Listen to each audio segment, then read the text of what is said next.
Walking Blind is hosted by overly emotional dudes who overthink and overanalyze everything. Nothing the hosts say should be taken as medical advice or opinion. They're not professionals. They're about to make that very clear. What's up, everybody, and welcome back to another episode of the Walking Blind podcast. This is episode 115 of the show where we like normalize checking on the homies. I'm Mike, and that is also Mike. And today, episode 115, two things. We are switching it up. We got a different camera setup, so we're gonna try this out today. And two, we got our boy, Mr. Jason Welsher, in the house of To Die For Clothing. Welcome, my friend. What's up? This setup is Great to be here. It's a whole lot easier than like it, trying to. Yeah, it's funny. It's funny that this happened this way because I just went to sushi with a buddy of mine at a popular sushi spot that he took me to, and he didn't want to do the bar because he's like, now I got to do this. Yeah. And so when I was thinking about doing it, I was like, hey, sometimes you just got to wing it and just do what you got to do, right? Yeah. I mean, if the setup isn't set up or it just doesn't allow, then you just got to make it all work. I mean, This is what we do, DIY, right? Yeah. Dude, and it's funny because it was only I'm gonna give Jason from Pitcam Shout out Jason. the props for this, because he came in and he was like, is there anywhere I could sit like on the edge so that I don't have to keep going back and forth? And I was like, fuck, I never thought of that perspective of like the guest sitting here, because I'm just chilling, right? And I was like, that does kind of suck. So I've been like racking my brain on trying to figure out how to make this work. But props to him, right? Yeah. Because it's not the biggest space, but I think it works. It works. And I was watching the episode 2 episodes ago with the musician from Monk. I forget his name. Frank. I'm sorry, but Yeah. Frank. Yeah. So I enjoyed that podcast, listened all the way through, and was just like, he did a really great job, because I was like trying to prepare myself in advance, and he did a really great job. He was just like really well. He laid out his words very. It wasn't like me, going a million miles per hour right now, and just like. It was like with the two of you guys, it just seemed very natural. Like it was like a natural conversation of you guys, just the three of you hanging out. And dude, we met Frank that day. Oh, you did? Yeah, that was our first time. No Frank. way. Yeah. I would have never guessed that, because you talked as if you guys known each other for 10 years. Dude, he, That's him. yeah, I think it was a lot of just him. being a friendly Canadian. Yeah. Oh yeah, right. Yeah, he was a sweetheart. Yeah. I enjoyed that podcast. It was great. Dude, that's awesome, man. Yeah. Yeah, but I mean, having you here, so we kind of, we did say you're from To Die For Clothing, but I kind of want to kind of bring it back a little further than that. Like, I want to know, your roots in this, like how you came into music and how you came into, screen printing, design, things like that. I had watched, bits and pieces of the 100 Words that you had done back, a few years back. Yeah. It's been a while. And you guys started playing in bands before anything, right? Yeah. Yeah. I mean, I played drums since I was in 2nd grade. I grew up right down the street in Grand Terrace. Yeah. So, my dad got a drum set. He was a drummer himself. And so I'd always played drums, and, grew up listening to, hard rock, classic rock. I got really into hair metal. Sick. So all of that was like my dad's cup of tea that he turned that, onto my brother and I. And, I played talent shows at Grand Terrace Elementary right down the street. I did 2 different talent shows, playing, to ones, I think I played to a Heart song, a Journey song, and a Survivor song. Nice. And a Def Leppard song. Yeah. And 2 different talent shows, from 2nd grade to 6th grade, But, I just always played. And then when I got into high school, that's when I started playing in bands. I went to Colton High School down the street again. And it's like, everybody got really turned on to hardcore music. And we had one friend in particular, his older brother that was 2 years older than us. He really turned us on to hardcore. He really was the one that had all the records. and went to the shows, and then we started slowly going to the shows and then forming bands and playing hardcore music, and you know, back then, I mean, none of us were good, but you know, that's just where you start out, right? You have the best equipment that you can possibly purchase, new or used, and you know, you get it from Guitar Center here in San Bernardino, and you know, away you go. And then you get better recordings, you get better equipment as time goes on, and you land a record deal, and then they give you the money to record a good you know, sounding record. You know. So, but yeah, I just I'm thankful growing up in San Bernardino and just being surrounded, because it was like Riverside, San Bernardino, just was like the mecca of like shows. Spanky's Cafe, downtown Riverside. There was a lot of shows. I mean, one of my first shows that I went to was at Spanky's, and it was Sick of It All, Biohazard, and Fear Factory. Sick. And it was cool. Spanky's? Yeah, Spanky's. Dude, that's rad. And I remember our friend Stubbs at the time was like, hey, let's just get there early and skateboard. You know, and back then you could skate. There was a lot of really cool places to skate in that whole area where Spanky's was. And Sick of It All, you know, was loading in, and they had already loaded in and sound checked, and like, so they were skateboarding with us. Dude. And we were just like, what is going on here? This is so cool, you know? Like, these guys are just normal human beings, you know, that just play amazing music, you know? But yeah, it was just fun, you know? It's like, you know, and then we had a place that was really popular that had probably the best shows around, called Rusty's Garage. And this kid, Rusty, his dad had a car garage, and he would move cars out and then lay down a stage, and they would have the best shows. It was like food can drives, and it was $5 to get in if it wasn't a food drive. And I mean, all the bands. There was so many good bands coming out of like Ontario and LA. There's just so many amazing bands that played at Rusty's Garage, you know, and it's just That's like cool. I've never even. Yeah, it was just right off a mill. Dude. Yeah, right there. I mean, you could literally see, because we would, there's off a mill, there's I think a Dunkin' Donuts or Yum Yum on the corner.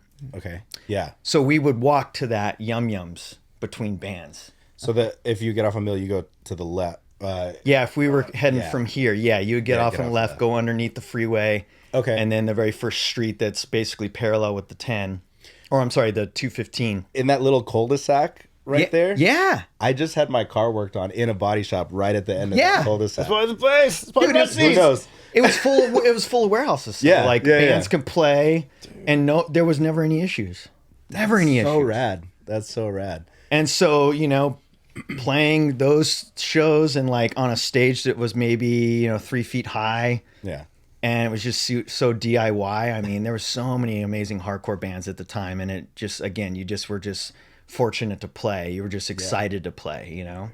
It's like that meme that they have from The Office, where like all the hardcore kids, and they're standing in front of these two pallets on the floor. They're like, this is the stage? Yeah. It's my favorite venue. My favorite venue. Yeah, I mean, some of the best hardcore shows that I ever played or went to were on the ground. Yeah. Yeah. You know, PCH Club was like a step. Yeah. You know, and so, you know, even though it smelled like piss in there, I mean, so many amazing acts came through there and played. And it was just such a small little tight, wound venue that was just, I mean, it wasn't even a venue. Yeah. It was just like a hole in the wall.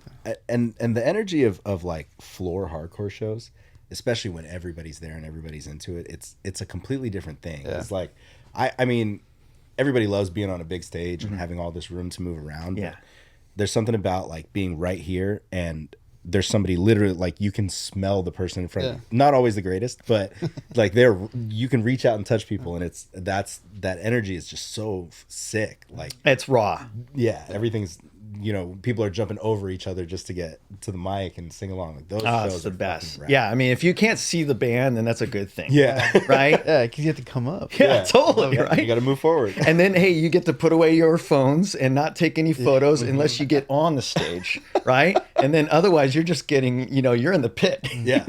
Love that. Oh, man. It's so good. Yeah, the stages have only gotten higher. Yeah. Dude, so when I played in a band way back in the day called Creative Void, we had our first show, which was not in town. It was in like Santa Cruz. Santa Cruz, Okay. which he rolled along with us because the show was like Their first show was with Terror, Stick to Your Guns, Warriors. wow. Terror, Stick to Your Guns, Like Warriors. was it Straight from the Path or one of those? I don't know. I have the flyer somewhere. I just couldn't believe it. I was like, "Are you fucking Yeah, kidding?" we opened this show in Santa Cruz, and like everybody was like, What a lineup. legends, right? And we're like, what are we doing here? You know. But so we drove up and we played, and one of the things was nobody knew who we were. You know, nobody. You know, this was our first time playing as a band live. So our bass player Jake, who now owns Pure Noise Records. Oh yeah. Okay. Not now. He owns Pure Noise Records. He started Pure Noise Records. Rad. He was like, hey, we're gonna play on the floor. And at the time I was like, why? So all the other bands are on the stage, Yeah. and you guys are saying We're you're all playing opening. on the floor. We're gonna play in front of the stage. But is that your decision or it was our decision. or the venue? Oh, Like, rad. we told the venue, and at first, like I wasn't sold on it, and then Jake was like, "No, we're gonna play on the floor," and I was like, "Okay, I'm gonna take your word on it, big Yeah. dog." We No, played the that's floor, a and I was really like, great yeah, that was the idea. I move mean, for an afterwards. opener, Yeah, because I mean, like most people don't really care about the openers, right? Yeah. And if it's on a weeknight, yeah, people are getting there late after work, and it's like it's a whole thing. But So yeah. just having everyone be a little more intimate, I Yeah. would say that's probably Yeah. the best way to like really make a mark. yeah. It was definitely the like It was the after move, it was like sure. this was the move. This was, and ever since then, like I've always tried to find my way down to the floor, even if the rest of the band is on stage. I try and like I'm right there in the crowd, Rad. as much as possible. I used to do that until I got knocked out. I almost got knocked out at our show at the Haven a month or so back. Like this foot, like I felt it on the It tip of my just nose. But I like skimmed your part nose. of me was like I have to stand resilient because I've talked all this shit about being on the floor. Part of me was like I didn't see that coming. That was quick. But I just I stayed with it. But it's fun, man. It's completely different. So like all the pictures of my bands playing live, I'm never in them because everybody's on stage and I'm on the ground. But it's fine. Perfect. Hey, And people. whatever Yeah. floats your boat, right? Yeah. Yeah. Yeah, I was saying this the other day. We were talking about we had a bunch of people over at a friend's house, and we were going around in a circle, basically talking about one of the best trips that we've ever taken in our lifetime. And I mean, I was so glad that I was like second or third to last because I was like, oh man, this is a tough one. Like where do I begin? Yeah. And then it hit me like midway through, and I started thinking about the time when, speaking of San Bernardino Guitar Center, I went there to, maybe buy drumsticks or something, and there was an ad on the bulletin board outside, and it was, drummer wanted, and for a band called Process. Okay. And Process had a 7-inch out that I really loved called Still Jaws, and it said call Egg, and I was like, oh, this is him. This is Eric. He went by Egg, and I was like, oh my goodness, like these guys need a drummer. Like this is crazy. These guys are on Conversion Records. There's like an offshoot of New Age Records, and I was just like, this is insane. Like I'm gonna answer this ad and call, and these guys were all in Crestline. So they're just right up the hill. Yeah. And so they came down to my parents' house at the time in Grand Terrace, and they tried me out like 2 or 3 different times in their living room. Like my dad and mom were like moving around couches and stuff. So like they were like super proud, parent moment. Dang. And tried out, made the band, and then they had recorded with a drummer previous, and they now wanted to go on tour, but this drummer wasn't willing to tour. So I helped lay out the record, and it wasn't until right before we were leaving on tour, we started screen printing T-shirts on the ground in one of their bedrooms. And I had no clue what screen printing was. I didn't know anything about it. I just thought that shirts just come to be, And these guys were screen printing like one color front, one color back shirts. I mean, I just found my shirt actually the other day, and that I used to wear all the time. But that's what really turned me on to screen printing, was like seeing that and just going, whoa, like this is how you make shirts? Like, oh my goodness, And we were making our actual tour shirts for the tour that was coming up that we were leaving for in a couple weeks. Just on the floor. On the floor. And it was just a screen printing kit that, that they had bought from Aaron Brothers. Okay. So it was like the small one. Yeah. Just like a little. You're just laying a shirt down and you're basically just laying the screen on top of it and hoping and, praying that it's straight. Yeah. And that it stays in place. Yeah. And you're holding the screen with one arm and then you're pulling the squeegee with the other. Wow.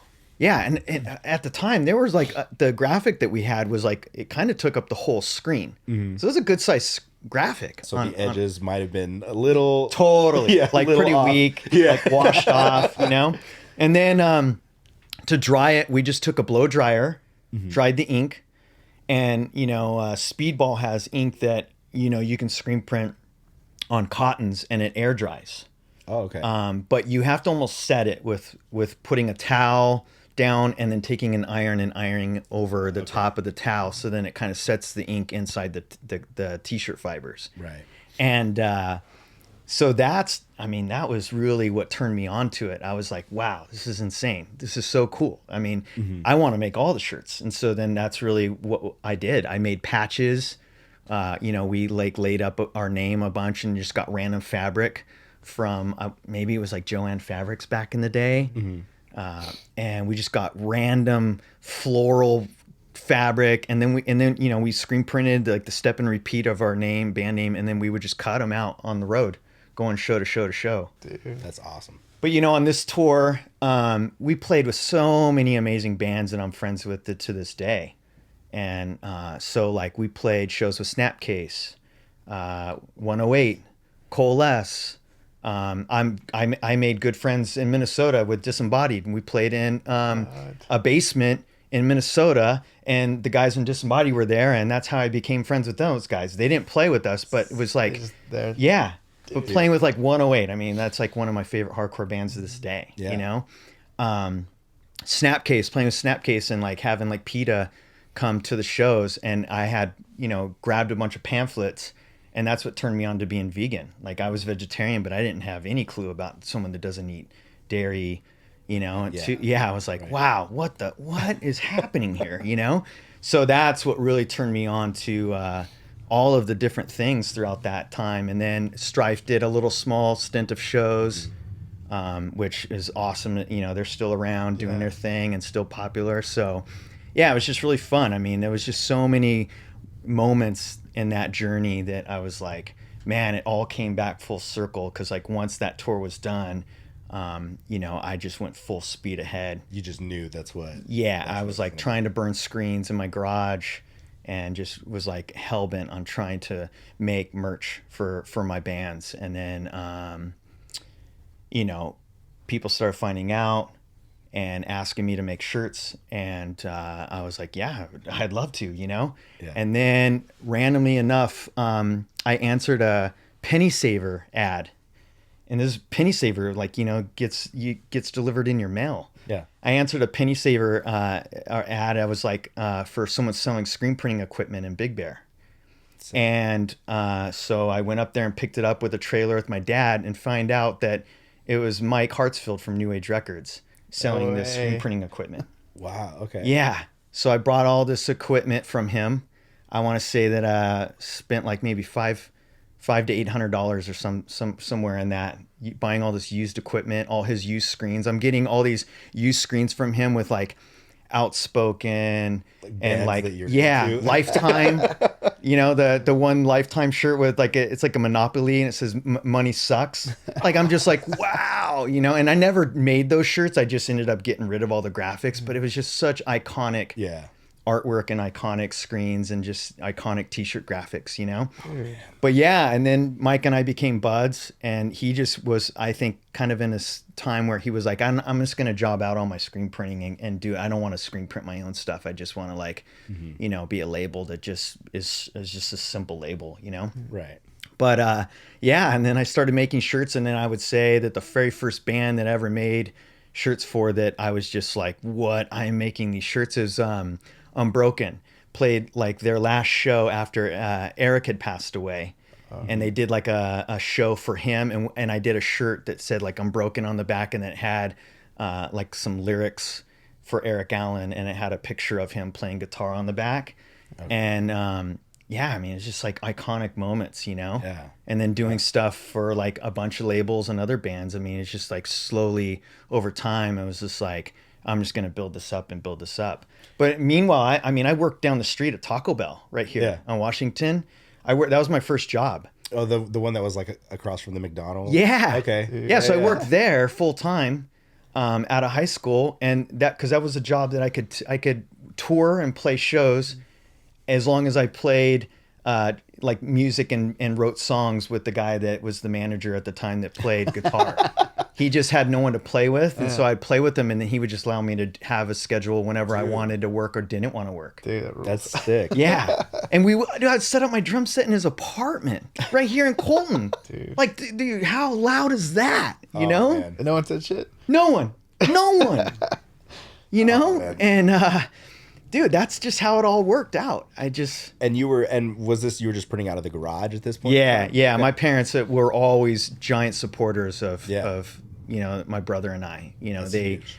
they supported everything. I mean, they wanted us to like be successful. They wanted us to be able to like, you know, afford seeing things at an age that they, you know, weren't able to afford. Right. And be able to move out and grow the business and play music or do whatever, you know, wherever the road leads you to. So, yeah, I'm very thankful. I mean, you know, it's really cool to see a lot of friends that we have that are parents of, you know, younger kids, and seeing how supportive they are just really reminds me of our parents, you know, just fully backing them. You know, no matter what it is that they're into. Yeah, it's such a huge thing to have that, like, for sure, behind you. Because I, you know, like my parents were always supportive of everything I did, but with the caveat that I had to also focus in school. Oh, right? cool. Yeah. And then when I started to let one slip, it was a problem. But I still remember, like, I had, you know, like 17, my dad was like, all you want to do is play music. You're getting into trouble, all this stuff. Like, you have the choice of either going to an all-boys boarding school in North Carolina, because I was living in Atlanta at the time, or you can go back to California and live with your cousin. And I was like, I'm going back to California. And I came back out here, still played punk rock, you know, on it, just with different dudes. And I remember, like, my high school graduation, my dad flew out. Or maybe it wasn't it was the year after my graduation, my dad had flown out and watched us play Chain. And I remember having this moment where my dad was like, you know, I need you to know, like, I always loved that you played music. I always loved that you were into rock and roll and all this stuff. He's like, I didn't know what to do because I thought you were getting in trouble. And I was like, we had this moment where I was on stage and I would like teared up, but I was too tough to cry. My dad, like, here's my dad's like tall with a Lakers hat on in the middle of Chain Reaction. I could see him over everybody in the crowd. All right, cool. But having that support, man, it's so huge to even just like giving you the drive to continue doing stuff. Yeah, I'm glad that you had that. You know, it's. I mean, it's more common now. So but I mean, it was so rare. You know, I especially if you didn't have parents that understood what it is that you're doing. Like I can't imagine. I imagine there had been like maybe kids in similar situations with you, but it's like you're in the beginning of like what would become your own business, and you're doing something for yourself. And I can't imagine, and I know there are parents out there that must have been like, yeah, this is nice, but get a real job. Yeah. Where, you know what I mean? It's like, but it's like, dude, he's literally building his own business, and you want him to go get it. You know what I mean? It's just like, well, you had, I mean, you know, you see it today. You know, you have some friends that just have stricter parents, or just parents that just operate at a different level, and some are just kind of like let the kids do whatever, and they just find their groove. Yeah. And some may be just maybe lost and just you know, still trying to find that groove, and completely adults and like just really kind of lost and just kind of doing whatever it is to just make means, you know, and get by. So I think we saw a lot of that in high school. You know, just, you know, you always hung out at your friend's house that had the cool parents, right? The ones that you wouldn't get you know, get grief for doing whatever you were doing. It was funny because I would get upset when some of my friends would come over and hang out with my dad and mom in the living room. Yeah. I'm like, no, we're listening to music. Like, we just made a trip to Vinyl Solution and just stocked up on records. We're listening to records in the back room. Yeah. You know, like, we're not hanging out with mom and dad, you know? But that was the difference, you know? My mom and dad would like get along with everybody and have everybody over, and they just would really click with everybody. So we were really fortunate in that way, you know, to have the support, but then have a good, you know, it was like my mom would cook and make dinner for some of our friends that may, you know, not have it, you know, so easy. Right. And just, they're just maybe not fortunate, you know? So yeah, it definitely was a blessing, you know, to be able to have that support. That's cool, man. Yeah. And then at what point did that go from like, you know, I'm playing in a band, but I'm also, you know, screen printing out the garage and doing whatever. At what point was it that you were like, all right, the main focus is going to be printing and merch and things like that? The music was always a hobby after, like, you know, when in 2000, when I started doing To Die For full time, I just, music was in the background. It became at that point, I wasn't in any bands that were successful enough to like tour. So they were just bands that were just playing one-off shows here and there. And so that really allowed me to be able to like have a hobby and play music and do what I love. But I just, you know, at that point, I just said to myself, like, okay, well, that's just a pipe dream, you know, being a musician and going on tour. Yeah. I can still go to the festivals and do a vendor booth. I can still see bands and maybe, you know, sell merch at some of these shows, which I did, you know, in the early stages. And, you know, I could always do all of those things and act as if like I'm in a band selling my own brand. Yeah. So that was really when I started to say to myself, like, you know, this is really my thing. This is what I'm going to do. I'm going to spend every waking moment doing this, you know? And it was like, you know, there was a time in my life where, I mean, I was just addicted to work. Yeah. Addicted.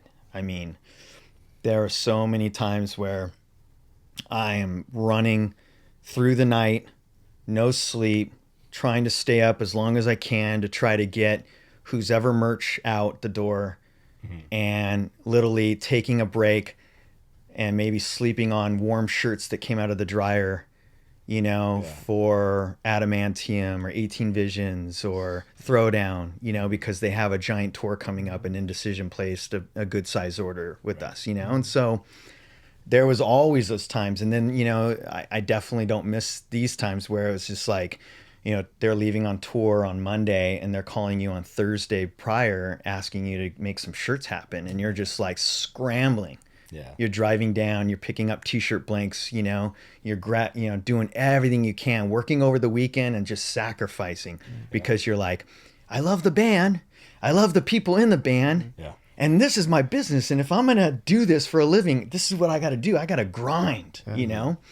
And, it wasn't until a lot of these bands started getting bigger and bigger and bigger, and they would go on the tours, especially like an Ozfest tour, and they'd come home and like, you know, they'd have to bus it on those tours. Yeah. And so they would come home and they would have, you know, all the band members would split the profits, but at the end of the day, sometimes there wasn't enough to be able to cut me whatever it was that was owed to me.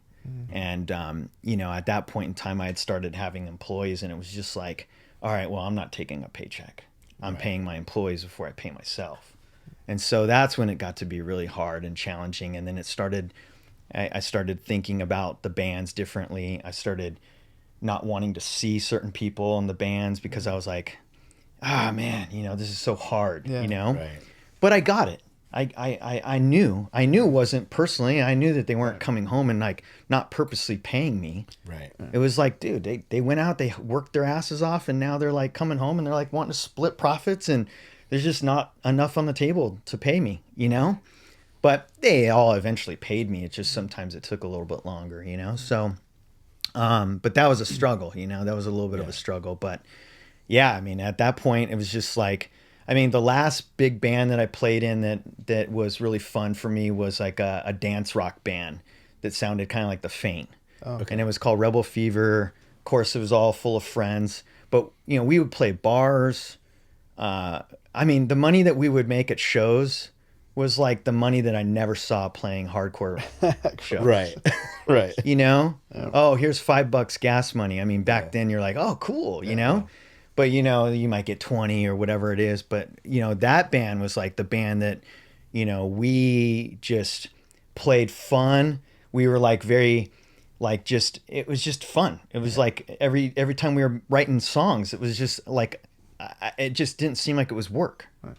You know, it wasn't so much like when you're in a hardcore band, you're trying to really paint a picture, you know, and trying to like really make your mark. But this dance rock band, Rebel Fever, that I played in, I mean, it was just so much fun. And then my dad would come see us play from time to time. But that was just like, that was the last band I played in that I was like, you know what, I don't know if I can do this anymore after the band just kind of went their own ways, all the members. And it was all about money. Like we basically split up because of money, which was kind of unfortunate because it wasn't like we were touring. We just like, we actually played a bunch of shows with Ignite. Yeah, we did a little run of shows with Ignite, and those guys were our buds. And it was just such a strange, our band and their band, it was just like night and day, but it worked. I mean, people, you know, more people were there to see Ignite. Yeah. It's probably refreshing for them too. Oh, for sure. Yeah, they didn't care. They were just like, you know, this is like part of it, right? Being in a hardcore band, you know, you got to start somewhere. Yeah. So yeah, that's when I just was like, after that band, I sat on a drum set, and I just was like, I'm going to sell the set and just not play anymore. And I mean, I miss it. I think about it probably weekly, about just playing, but not in a band. When's the last time you played? Oh, I'd say it's been probably about maybe close to, 12 years, Wow. 13 years. Yeah. I mean, for sure more than 10. Yeah. But, I mean, yeah, I just miss it. I would love to have like an electric set, and I just like would write music and just have fun and just have it in, my office at home. Yeah. But not playing a band. I mean, there's only one person I would ever play music with nowadays, and I just don't know if the stars align with us and our music taste. Right. What I would want to do versus what he would want to do. But yeah, I mean, I played in a bunch of emo bands, and those were my parents' favorite bands because they weren't screaming. Yeah. Yeah, they were more melodic and totally. I mean, my dad would always come out and give like pointers and say like what we did and what we didn't do and stuff. It was like really cool to see and hear that and get some little constructive feedback, But dude, that'd be the day if my dad gave me any critiques. My dad's a pastor. Okay. Dude, my dad always has like the most backhanded compliments for all of my music. He'll listen to me like play guitar, and he'd be like, "Man, imagine if you'd actually taken lessons and focused on like, thanks, Dad." Yeah, what if Dad? Yeah. Yeah, I mean, when we were growing up, even though we had all these really, great pieces of equipment in our bedroom, skateboarding was like our number one priority. Skateboarding was everything for my brother and I. Like, that's all we wanted to do. My dad and mom really wanted us to be musicians, but we were like, no, I'm going to be Tony Hawk. That's what I'm going to do. Yeah. And, yeah, I mean, but we would come home and we would just all be beaten up and bruised and bloody. And my dad would just be like, yeah, the drumsticks wouldn't do that to you. I'm like, actually they would. You actually would, because I've hit my knuckles on a rim of a snare drum and it's busted open before. So, it's not like you see these pictures online of metal drummers beating themselves up, and it's like, I mean, it sounds like, you wouldn't get hurt, but you really could. Yeah. Oh, yeah. Dude, so going from, playing in bands, and so this really all started more as a screen printing business for you guys than it was like a clothing line. Correct. And it was just like, hey, let's hang out with friends, let's print shirts, things like that. How did the brand itself start? Well, we were making so much merch for all these other bands, and then it wasn't until I graduated from the garage into a warehouse. Right.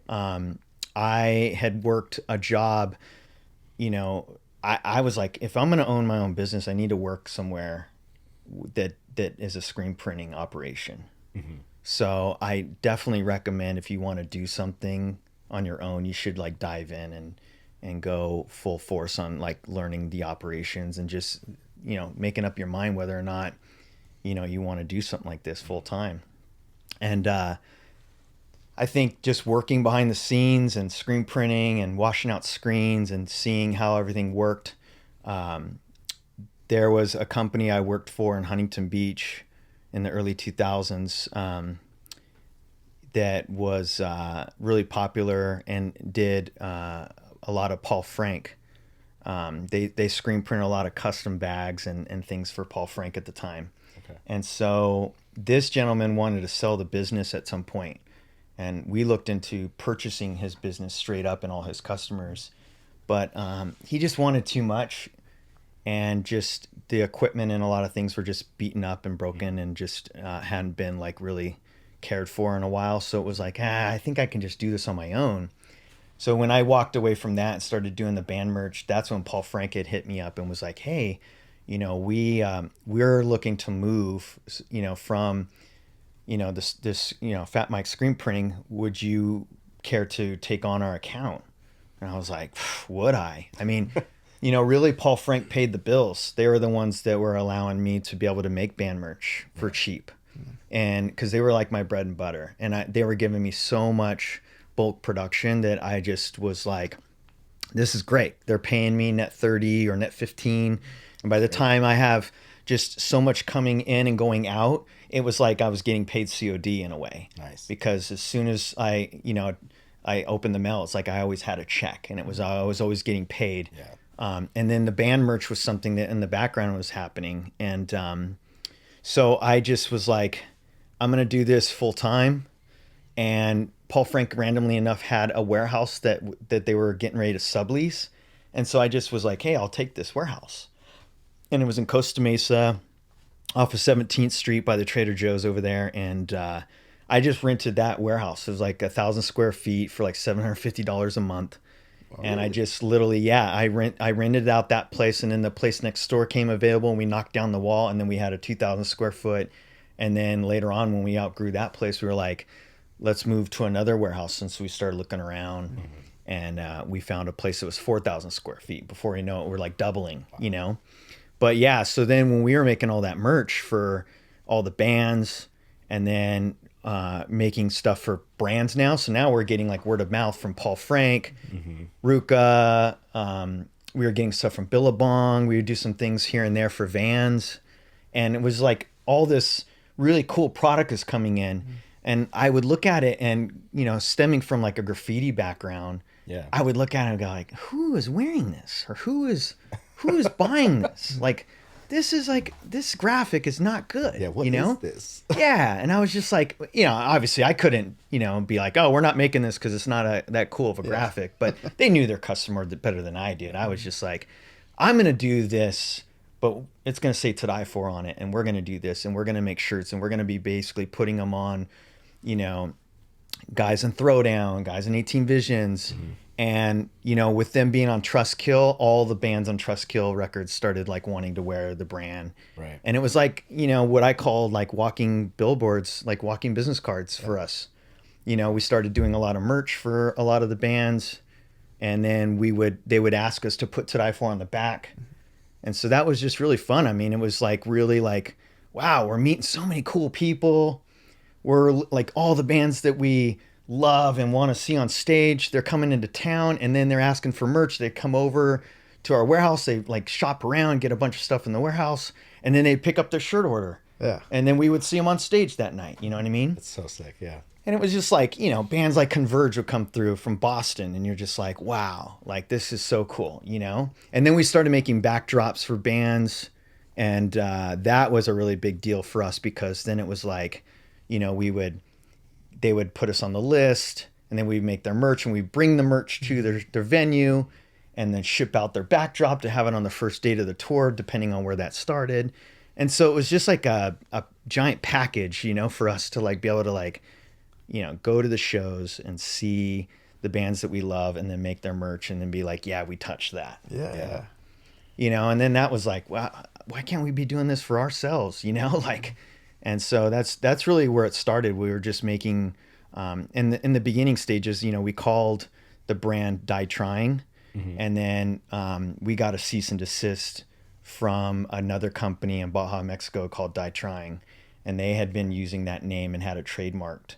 And so we didn't know. I mean, back in the early days, we were like, How would you know back then? yeah, we're just like, oh, dude, you just make a name, and there's no way to see, and there really is, but you're just like, I'm just gonna make up a name and I'm gonna stick with it.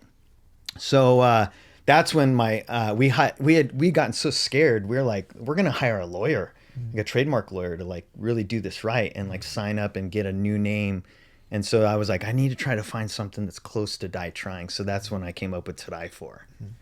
And then that stuck, and we trademarked that. And then years down the line, we had a lot of people stealing artwork from bigger brands and taking our name and putting our name on products and so forth, just stealing graphics simply straight up, and then things that were kind of similar, like looking like, oh, I wonder where you got that idea from, So yeah, I mean, there was a lot of really cool things that happened in the process, but now looking back, it's just kind of silly, you're just laughing at it, because it's like, you're like, oh my God, like, wow, like my favorite skater has a brand and they just knocked off our Sparrow, It's like, wow. It's crazy, and there's like this whole world now, like where it's like AI art, right? So you could just go on a computer and be like, I want a To Die For style, like saw, and they'll straight up like put together like graffiti and tattoo style artwork that looks like, oh, it could have been done by you guys, but it wasn't, but it's in the same vein of things, and you're like, yeah, all right, it's scary, right? yeah It's too scary. We are moving so fast forward. Dude, it's it's the world of AI. So I actually I was gonna tell you this, I forgot. I signed off my voice, not my voice, but a character voice I did to AI. I got a nice little paycheck for it, but I did a character voice for a video game called like X Foundations, and it was like this like sniveling reptilian alien creature, and they're like, would you sign off on your voice to AI to develop like different versions of your voice? And I was like, well, it's just like an NPC character. I was like, what's the paycheck look like? And they showed me. I was like, yeah, I'll do that. It's not my actual voice. It's like this weird character voice. But he was explaining it to me. Like, he was really open about the whole thing. He's like, look, like, this is the way it's going to work. Essentially, we're going to program the voice recordings that you did and the key phrases that you did in that voice into the AI program. And they can make basically like a whole tribe of these aliens that speak like that and talk like that. Whoa. But with different cadences and different pitch and different things like that. And it'll just develop in time. And it'll learn from the things that we plug in. So I would have been wary if I had done just a regular read in my voice, I wouldn't have done it, because that's just gonna take away my actual voice. Yeah. But because it was like this weird, like this alien reptilian, like weird shit. I was like, okay, yeah, do that. But it's kind of creepy, and it's crazy to think about. Like, there's almost no work involved anymore. You just ask a computer to do everything for you. Dang, they pay you once well. Yeah. But then they can use it forever. Like I said, like if it wasn't like that weird snake style voice, I would have said no. Yeah.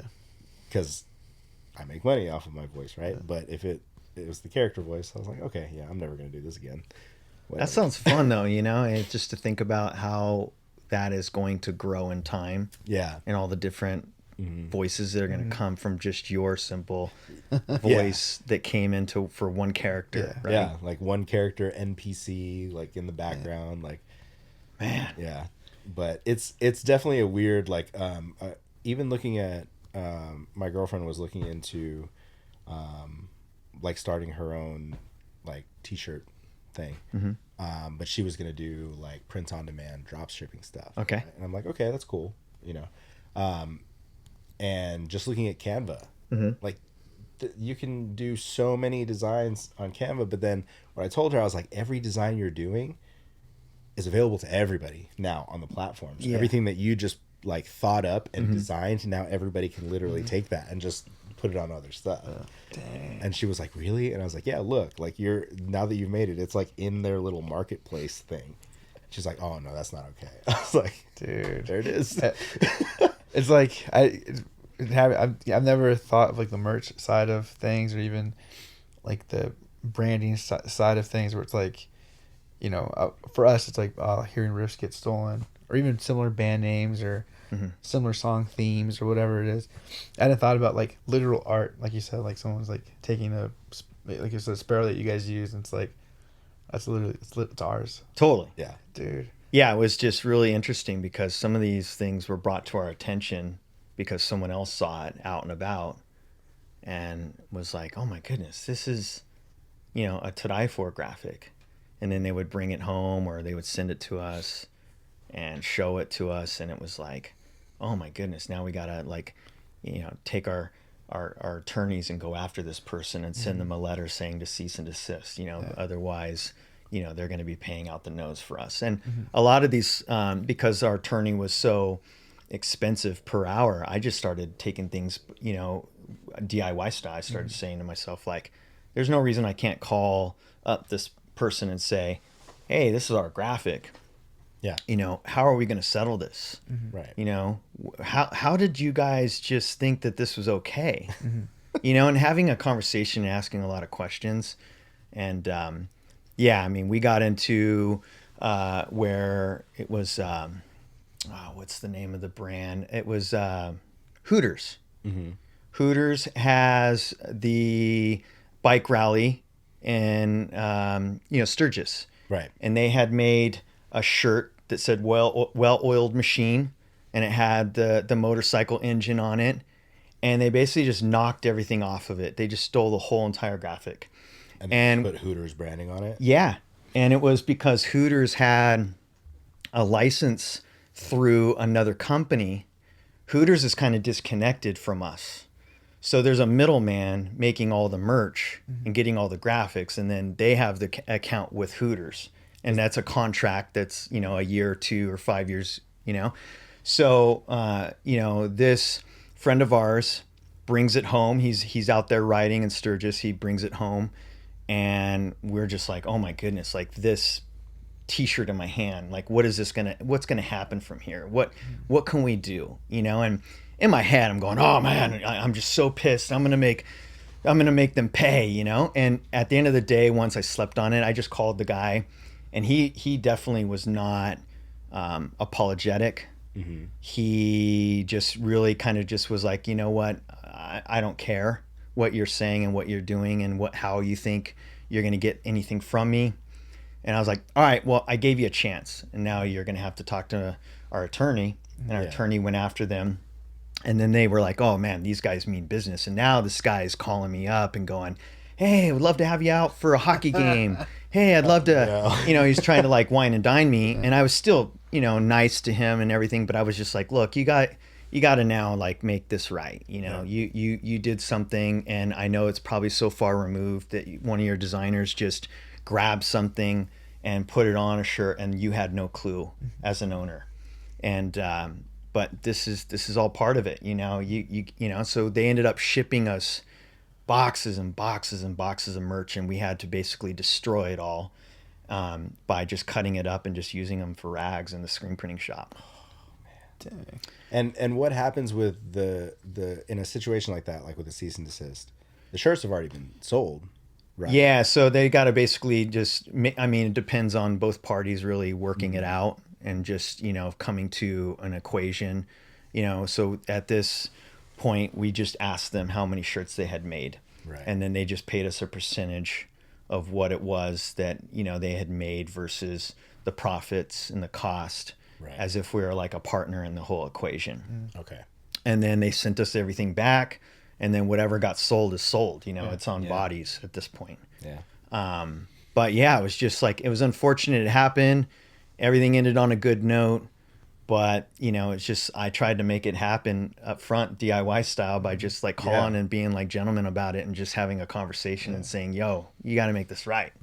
You know, and that probably comes from like that graffiti background, you know, just, you know, coming up and seeing like, you know, growing up in Colton and just like seeing gangs and graffiti, you know, like graffiti writers and just, riding over somebody or topping somebody or just, bombing over someone else's bomb and just, that whole street etiquette, And so to me, I was like, I'm just going to go and do this first. Yeah. And if it doesn't work out, then we go to the next steps, When you were doing back in the graffiti days, were you writing or were you doing like portraits, pictures? I wasn't as good as my brother was. My brother was really good. He had full on can control. I mean, he really, really worked and drew. And he always drew when we were kids before we got into graffiti, but he really like drew all the time. Like he was, it was a part of his world. Mm-hmm. Where for me, it was like, I'm on a mission and I love this. And how do I kind of tap into it a little bit? Yeah. So he's the one that really did everything and taught me how to like write and, getting at my own style and then like learning how to bomb. I never was really good at murals. I'll be honest. My brother helped me a lot, and the guys and that we used to hang out with, like all those guys used to really help me out with murals and trying to like get my own lettering and just, like some color schemes. And those guys were just like all about it. So I was like, I'm gonna run the business. You guys do your thing, What does it mean to bomb? I don't know anything about graffiti culture. Bombing is just really like a 2-color, like just a quick. Instead of doing a quick tag, you're doing a bomb where it's like maybe, the like bubblegum letters that are kind of bubbly that you see that. And it's just like a fill, maybe like white with like black lines around it. And then like maybe like a 2D shadow, 3D shadow, something around it. It's just quick. It's like really just trying to get up. Get in and get out. Yeah. Yeah.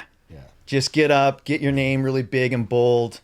What I love now seeing is like the giant roller bombs, where people are like big giant block letters that kind of has like that gangster style to it. Mm-hmm. And it's just like huge and it's just like rollers. I'm like, fuck yes, it looks so good because you could see it for so, from so far out. Mm-hmm. Where it's like, it's hard when you're like trying to like do that with a can. It's only as tall as you can reach. What used to always trip me out is like I didn't know that there were different tips. So that you could spray in different like textures, patterns, whatever.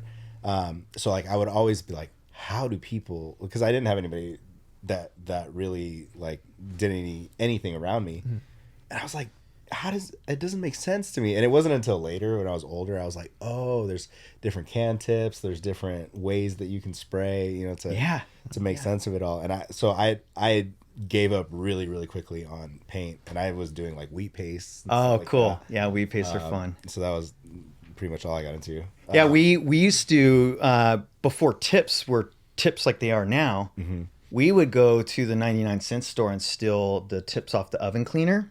Okay. And the oven cleaner basically gave us like what we called back in the day basketball tips. So they were spraying as big as like maybe a smaller basketball. Right. And you could get some really nice like fades, and it was just so much fun doing that and getting, just oven cleaner tips. That's all they were. And then Josh and a bunch of guys in the crew, I mean, this wasn't something that they started, but they basically found out a way to like take the top off the can and then cut out the centerpiece and then just put a small little hole in that and then cut it out enough for your finger to spray. And then, there's a lot of paint getting caught in that thing that you're having to like empty out the can. But basically you're just getting what we would call like a stencil tip. Okay. And that's just like the really, really fine lines to like basically outline your mural. Okay.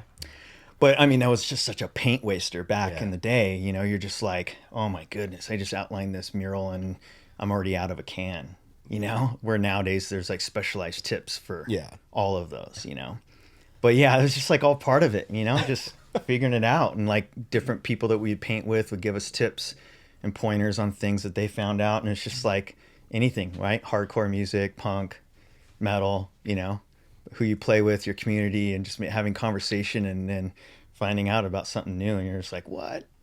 Do you think there's anything that you've done that's still up? Randomly enough, I was thinking about it the other day because I thought for a minute you guys were in Ritchie Canyon. Is this Ritchie Canyon? Or is Ritchie this Canyon's like right on the other side on the side of Washington.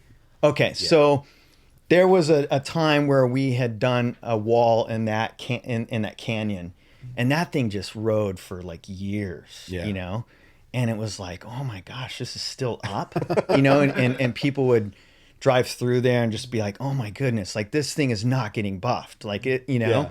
and then it stayed up for so long, you're like, man, I don't even write like that anymore. I don't even do bombs like that anymore, you know. Yeah. And but it was just fun, you know. But nah, there's probably nothing. I mean, there might be some murals and some things that we had done that we gotten probably paid for. Yeah. As we got older, but we definitely, you know. But you know, it's funny because like now I look at graffiti in a different way. I kind of like, you know, you go up to LA and there's just so much of it, and you're just like, fuck, you know, like now you get older and you you know, you start to figure out what you like and what you don't like, and you're like, oh my gosh, this poor, you know, this family has a business and someone just tagged the whole side of the wall. Yeah. And you're like, man. And I mean, we would never do anything like that growing up. We were always very respectful of property. We would almost do things on city property rather than somebody's business. Yeah. Right. But yeah, I mean, you just see it and you're just like, oh man. It's that fine line between art and vandalism. And you're like, man, it's so poorly done. Yeah. Yeah. And then sometimes I'm looking at tags. I'm like, whoa, that style is pretty wicked. Like, good style. Like, I like that S, or like, Yeah. I like that R, you know? And you're just like, damn, I wish I would have had like some skill like that, you know? But again, you know, it's just practice makes perfect, you know? I see a lot of kids running around now, like with the paint pens. Yeah. That just makes it so much easier to just real quick. You just standing at a bus stop and just real quick For sure. write your name. There's so many, it's just the supplies are endless now. Even the paints, like Montana Gold cans, like just pristine. Yeah, and then the paint lasts longer. It stays on, you know, most surfaces where, you know, that wasn't the case. And it just doesn't fade, which is amazing, you know, because, you know, we have a lot of friends that are doing murals for a living, and like, you know, they're doing stuff on sides of like carports, and it's just like, well, this can't fade, you know, because it just paid us, you know, $5K or $10K, you know, for this whole side of their business, you know, and it's just like the paint just looks immaculate, like it looks like it was done yesterday, you know, and you're just like, wow, like no matter what sun is hitting that, it's not fading. This Madre one, I wonder. I don't know who did that one, but our homies in Desmadre did they filmed a music video with Zabalba. Oh, okay. And they played live in LA, and they had a big Desmadre Zabalba like mural done, basically on plywood that they hung up behind the stage outdoors, so that it would be there for like the video shoot. And it looked great. And I was asking them like, who gets to keep that mural? Like, who's taking the? And they're like, somebody's gonna keep it. I'm like, okay, cool. Rad. It's not just being. Oh like, shit, that's cool. yeah. Yeah. So it was a pretty cool. And this is in LA? It was in LA. LA, okay. They hung it. So apparently it didn't stay up because there were people that live above that spot, but that's like a billiards. Yeah, spot it's like a pool. that hall. they played in the back. Oh, nice. Because the inside was too small to fit everybody. Yeah. So Yeah, I love it. And that's great. And so this was the backdrop to their music video? yeah, for the Okay. live performance piece of the music video. Oh, that's fun. I mean, I love it, man. I love seeing that, like kind of the intersection of it all. You know what I mean? Yeah, I mean, you're seeing that a lot in LA. Yeah. You know, when we were younger, there was a lot of like taggers that were into hardcore that were in Ontario. Yeah. So we, you know, there was this band called None for All, and that was like, I believe, their tagging crew name. It was called NFA. And these dudes were they just played pissed off hardcore. Yeah. And they just had a really good, you know, like just great tags, they're just good people. And it was just fun, you know, and you're just like, wow, like, you know, just the cross, like you said, the intersections of different genres and different worlds and cultures and so forth crossing. It's just like, it's such a small world, especially with social media. Yeah. And you're seeing it. It's just like, wow. And you're seeing a lot more merch starting to trickle back in with graffiti and writing and everything like that, like and logos and things like that are done like bubble letters. It's kind of cool. You actually, that's a great point. I've been seeing that a lot. Yeah. Our boys in Jackknife, their logo is all like bubble letter type stuff. And it's like, all right, cool. I fuck with this. Yeah, I see these flyers that Gabe Ochoa does. Yeah. Oh, and Gabe was like, I fucking love Jason. Yeah, rad. Yeah, he's been a total sweetheart, and he's just been in our life for so long. But he's designing these flyers, and I'm looking at all the fonts and stuff that they're using in all the bands, and I'm like, dude, it's so cool to see the different styles and the branding of what they're doing to brand their band, you know, and their font, and then how it may change throughout record cycles and so forth. But it's cool. I love like his style because it's so punk, you know. Like I see this No Values festival and I'm like, dude, this looks like what Gabe is doing. Gabe's already doing these like flyers that look like this, and this is now imitating that, and that's just because he grew up in this in this scene, you know.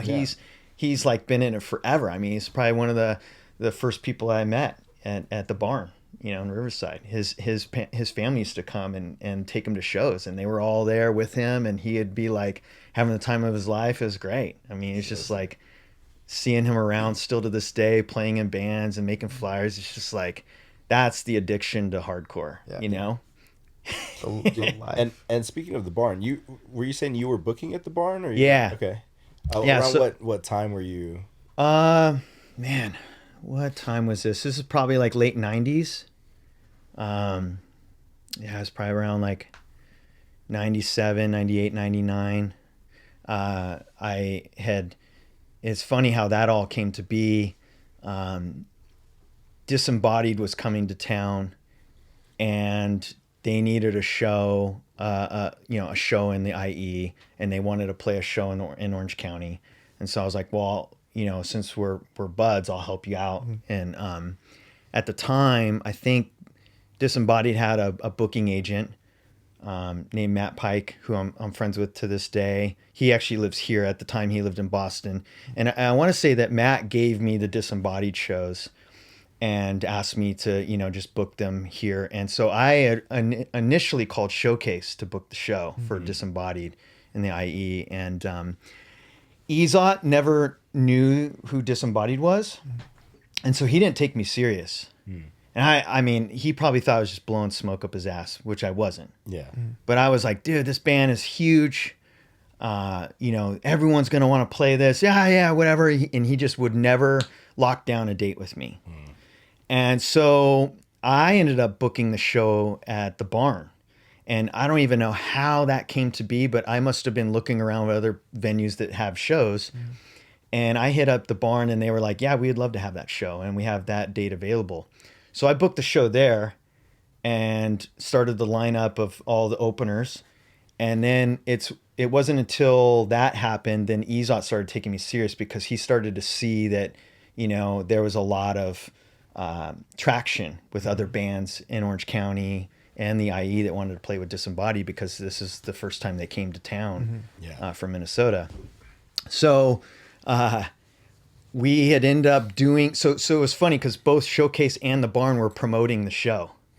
Interesting. Because after Ezot was like, I want that show was initially given to me, but I'm like, you didn't take me serious. It's not going on at the Showcase. It's going on at the barn. Right. The Showcase is not. So people, even like fans, even went to the Showcase and then found out later that it was at the barn. So then they just were like, oh man, I got to make another like 20, 30 minute drive out to Riverside instead of Corona. You got to drive further. And so we did Disembodied at the barn. And after the show, a dear friend of mine, Bill Fold, who was doing all the shows at the barn, pulled me aside and was like, hey, we want you to be the guy that books all our hardcore and emo shows.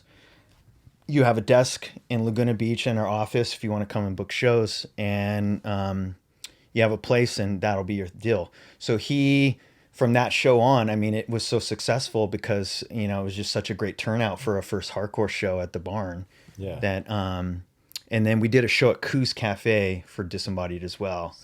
And it was just fun. I mean, all the bands like loved Disembodied, and they all wanted to play that. So it was really hard to like pick and choose who was going to be able to play those shows with them, you know? So Again, Showcase didn't get the show. We booked it at the barn, and it was a great turnout.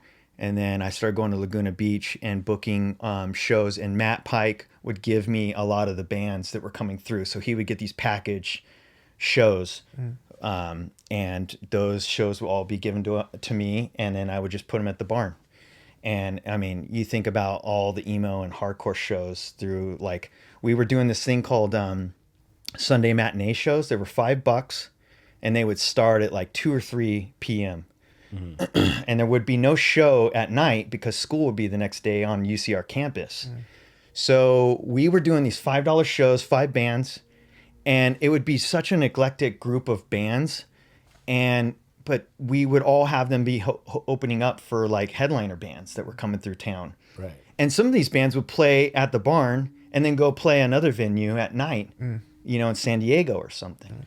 So it was really like a band being able to like play 2 shows and make the most of their money. Sick. And pay for gas to get to the next venues, But I mean, I booked so many amazing bands back then. I mean, thanks to, Matt and all the people that started to kind of refer bands to me. I mean, just like Texas is the Reason, and ISIS, and Disembodied, and like just Jesuit, and just like so many iconic bands, like Trial, and like all the Seattle bands. It's just like, wow.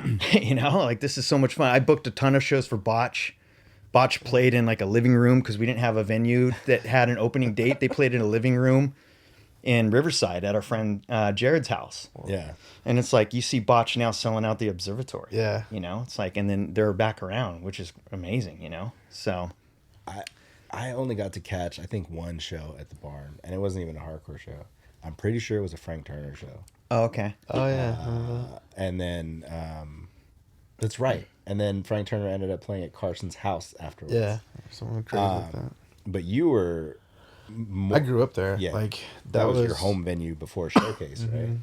The barn was? Yeah. Yeah. But I went more for like punk bands. Yeah, I mean, they had all. I mean, the guys that are behind the No Values Festival are the same guys that I did the barn shows with. Oh, no way. Yeah, Bill, who gave me the shows, Bill Fold, he's a part owner in Golden Voice. Okay, that makes sense. He still lives in Riverside, and goes to the office in LA for Golden Voice. But he's like the big name behind a lot of the big shows, but kind of doesn't really show a lot of face. He's funny enough. I just ran into him at program for the Poison the Well show, because Bill was the reason that Poison the Well was able to do what they did when they did, from leaving Trustkill and then going on to another label, and going and recording in Sweden and doing all these different things, is because Bill was managing them. Bill liked Poison the Well and was like, brought him under his wing and was just like, I believe in these guys. And they moved from Florida to Riverside and stayed in a house that Bill had. He lived at the top of the hill and had this other house that he was renting, and he rented that house to the Poison the Well guys. And he was just like, look, just write amazing songs, and when you're ready, I'll put you in a studio and do what it's going to take to make you guys, do what it is best for this band, because I know that you guys are all super talented. So then he basically took them and got them to go into Sweden, where Refused did, In the Shape of Punk to Come. Yeah. Nice. So Bill, I mean, he's still a guy that's around. He's still involved. And then Chris Lisk, a guy that played in Rebel Fever with me, he's the one that did the No Values. Why does that name sound so familiar? I feel like Chris Lisk lives in Riverside. He lives really close to downtown. Him, his wife, and his 2 kids live in Riverside, and he manages the food hall in Rancho Cucamonga. Okay. I forget the name of that one, but it's kind of like the food hall in The Haven? Yeah. That's the one off the Haven. Yeah, and so he's just been around. He's done a couple festivals called Lisk Fest. Okay. Yeah. And so he has been booking a lot of shows at the Garden Amp. So a lot of the shows that you're seeing with like Suicidal. Oh yeah. And I played Madball. Madball. All those shows are all shows. Like, he has a full-time job and he's like booking those for fun because he knows all these bands. And then now he's doing this No Value. So he connected with Golden Voice and with So the two of their worlds. You know, they were like, let's put this cool festival. And that's why it's in Pomona. I remember going to the, I don't. It might have been the last punk show, but I remember it was like this, like the second to last show at the barn. And it was I'm pretty sure Voodoo Glow Skulls were like the headliner, and I was still like in high school, and the barn was a trip for us because my group of friends, we were all like super young, and like, but that was like a venue that had like drinking. Getting punched So- by grown. Yeah, Drunk my first adults. time getting punched by like a grown ass man was at the barn, and like it was just like fun because like that, I've always felt like the barn shows were just, it was just different because, you know, the showcase was cool. It had like different levels you can watch the show from, and you know they did have a dance floor, but it was like a lot more compact. I feel like the barn just, it was almost East Coast if you think about it, how it's just open, like, Yeah. and But it did have those pillars. It did. Yeah. It did have those pillars on top. I've seen did. man, I've seen so many people get wrecked on those, and people trying to climb the Yeah, they were on the rafters. Climbing the Right? They rafters, were yeah. climbing the rafters, especially those like voodoo shows. Yep. Oh, dude, I remember. I mean, voodoo at that time was like so. I mean, they were playing there almost every weekend and selling out. My cousin and friends, like, I don't even know if we're even really related, but they're a band called Falling Sickness. Yeah. Yeah, and From Riverside. Yeah, Right? dude, like that's kind of why I even got into music, was because of them. But I didn't know they were your cousins. Gabe, the singer, he passed away. The singer passed away. Oh, I'm sorry. Yeah, no, I think it's like our grandmas were like cousins, so we're not really related. We're like Hispanic related, which Oh, okay. probably not, but no, you know what I mean. But yeah, I get it. yeah, I used to see like Backside was there every weekend. Backside was just everywhere. Yeah. They're at Showcase. It's funny you say all these bands because Gabe, again, he would wear these shirts, and that's like how I almost knew about these bands. He wear. I mean, to this day, he wears a Backside shirt. You know? Yeah. And so it's funny, like Falling Sickness. I swear up and down, he probably had a shirt or a patch or Yeah, I something bet. from them. Dude, when he came, I mean, he's our boy, but he came and did the podcast, and that's when we really got the in-depth kind of look at like the archives that he has. I got bins and all this stuff in storage that's just racks on racks in the garage. He had the demo of my friend's brother's band, and I just like threw the name out, whatever. He's like, I have their demo. I'm like, no way. I didn't even know they even like had one. Like, you know what I mean? Like, that was back when you just had a band, and I think you could just say you had a band, and then like you show up and play. Dude, Gabe sent me a flyer like 3 days ago of a show that Creative Void played with Murder Death Kill at a pizza place in Marietta. And I sent it to the guys, and Williams messaged me back, and he's like, I don't even remember playing at a pizza place in Marietta. I was like, dude, I don't even remember it either, but this is sick. It's funny because all I can think of when you guys are telling me this is that, you know, poor Andrea, his wife, you know, poor Andrea, because I know firsthand what it's like to have one side of our garage full of archives from To Die For from 25 years or more. Oh, I believe it. You know, and my wife is like, "Oh, just throw some of the stuff away." I'm like, "Yeah, it's easier said than done." Like, Yeah, do it. I've touched everything. I've done something with everything in here. Yeah. You know, but you know, through the years, I've definitely like, okay, I don't need 4 copies. You know, 4 copies. You know, I can get rid of 3, maybe Right. 2. Right. But yeah, so it's just still hard. funny. It is. It still really is. Yeah, I'm like, yeah, it's much easier said than done, you know? But yeah, the flyers, because the flyers, Gabe would post flyers that are like, this show was 10 years ago, 20 years ago. And I mean, I'm like taking screenshots of these going, I hope and pray that I still have this in our archives. You know what I mean? Because he has them. Yeah. And I'm just like, dude, this is a showcase flyer with like tons of shows, and we're just a small snippet, you know, of like this show. But you're like, wow, that show was so great. I mean, the lineup is just solid. My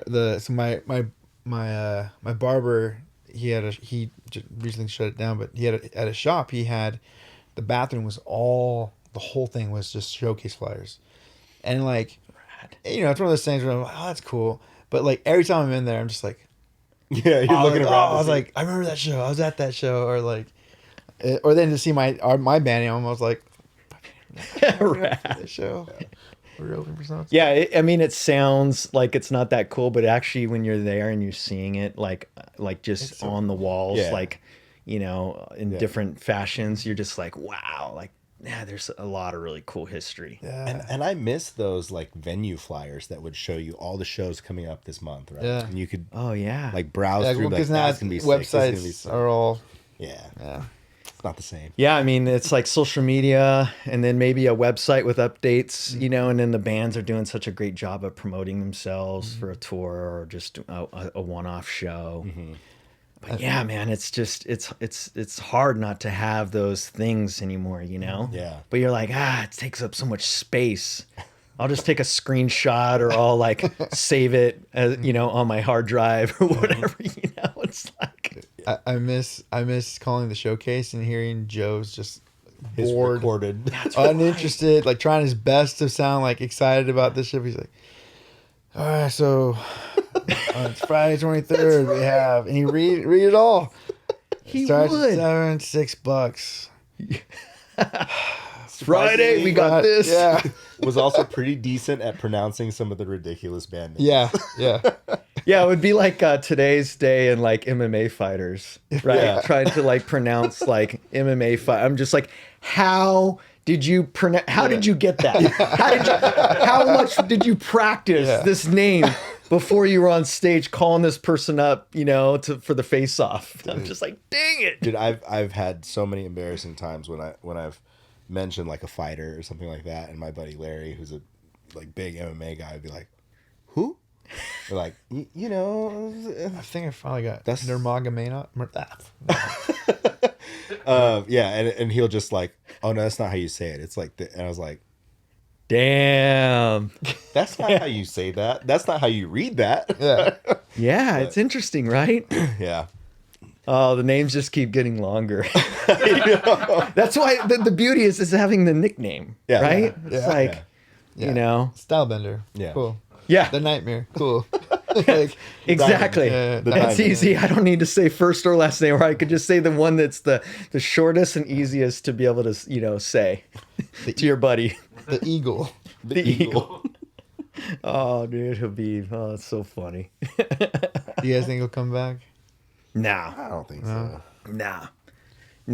I think he's done. I think he's made his mark and he's done. Like, because he promised, he fulfilled everything his dad wanted, and then he promised his mom. Yeah, I don't think he's a guy that needs the money, and he comes from, I think, a culture that isn't like, I have to have so much more and I don't have enough already. So I think he's very humble in that way. Yeah, but also he could have given us something that we would have never seen. He could still be undefeated if he never stopped fighting. He could probably still be undefeated and hold a record that probably nobody would touch. But at this point, he's been gone for long enough that would you come back and risk your record as it is and your status? But I mean, I'm not coming back now would be risky. If he doesn't come back, I completely get it. But to have quit when he did, Yeah. Nobody was close. Yeah. Nobody was close. Yeah, I mean, the one person that got close to, beating him was just someone that was, I don't even believe it was in the top 10, which was interesting, It was the dude, I forget his name. He was a real estate agent during the day. Oh, yeah. I can't think of his name either. I know who you're talking he's not about. active right now, I don't believe. I see him, and he corners a few. I'm sure he still trains, but I don't know if he's active. And I just forget his name right now. I can't even picture him for some reason. Starts with an L. L. Last name? Maybe his last name is an L.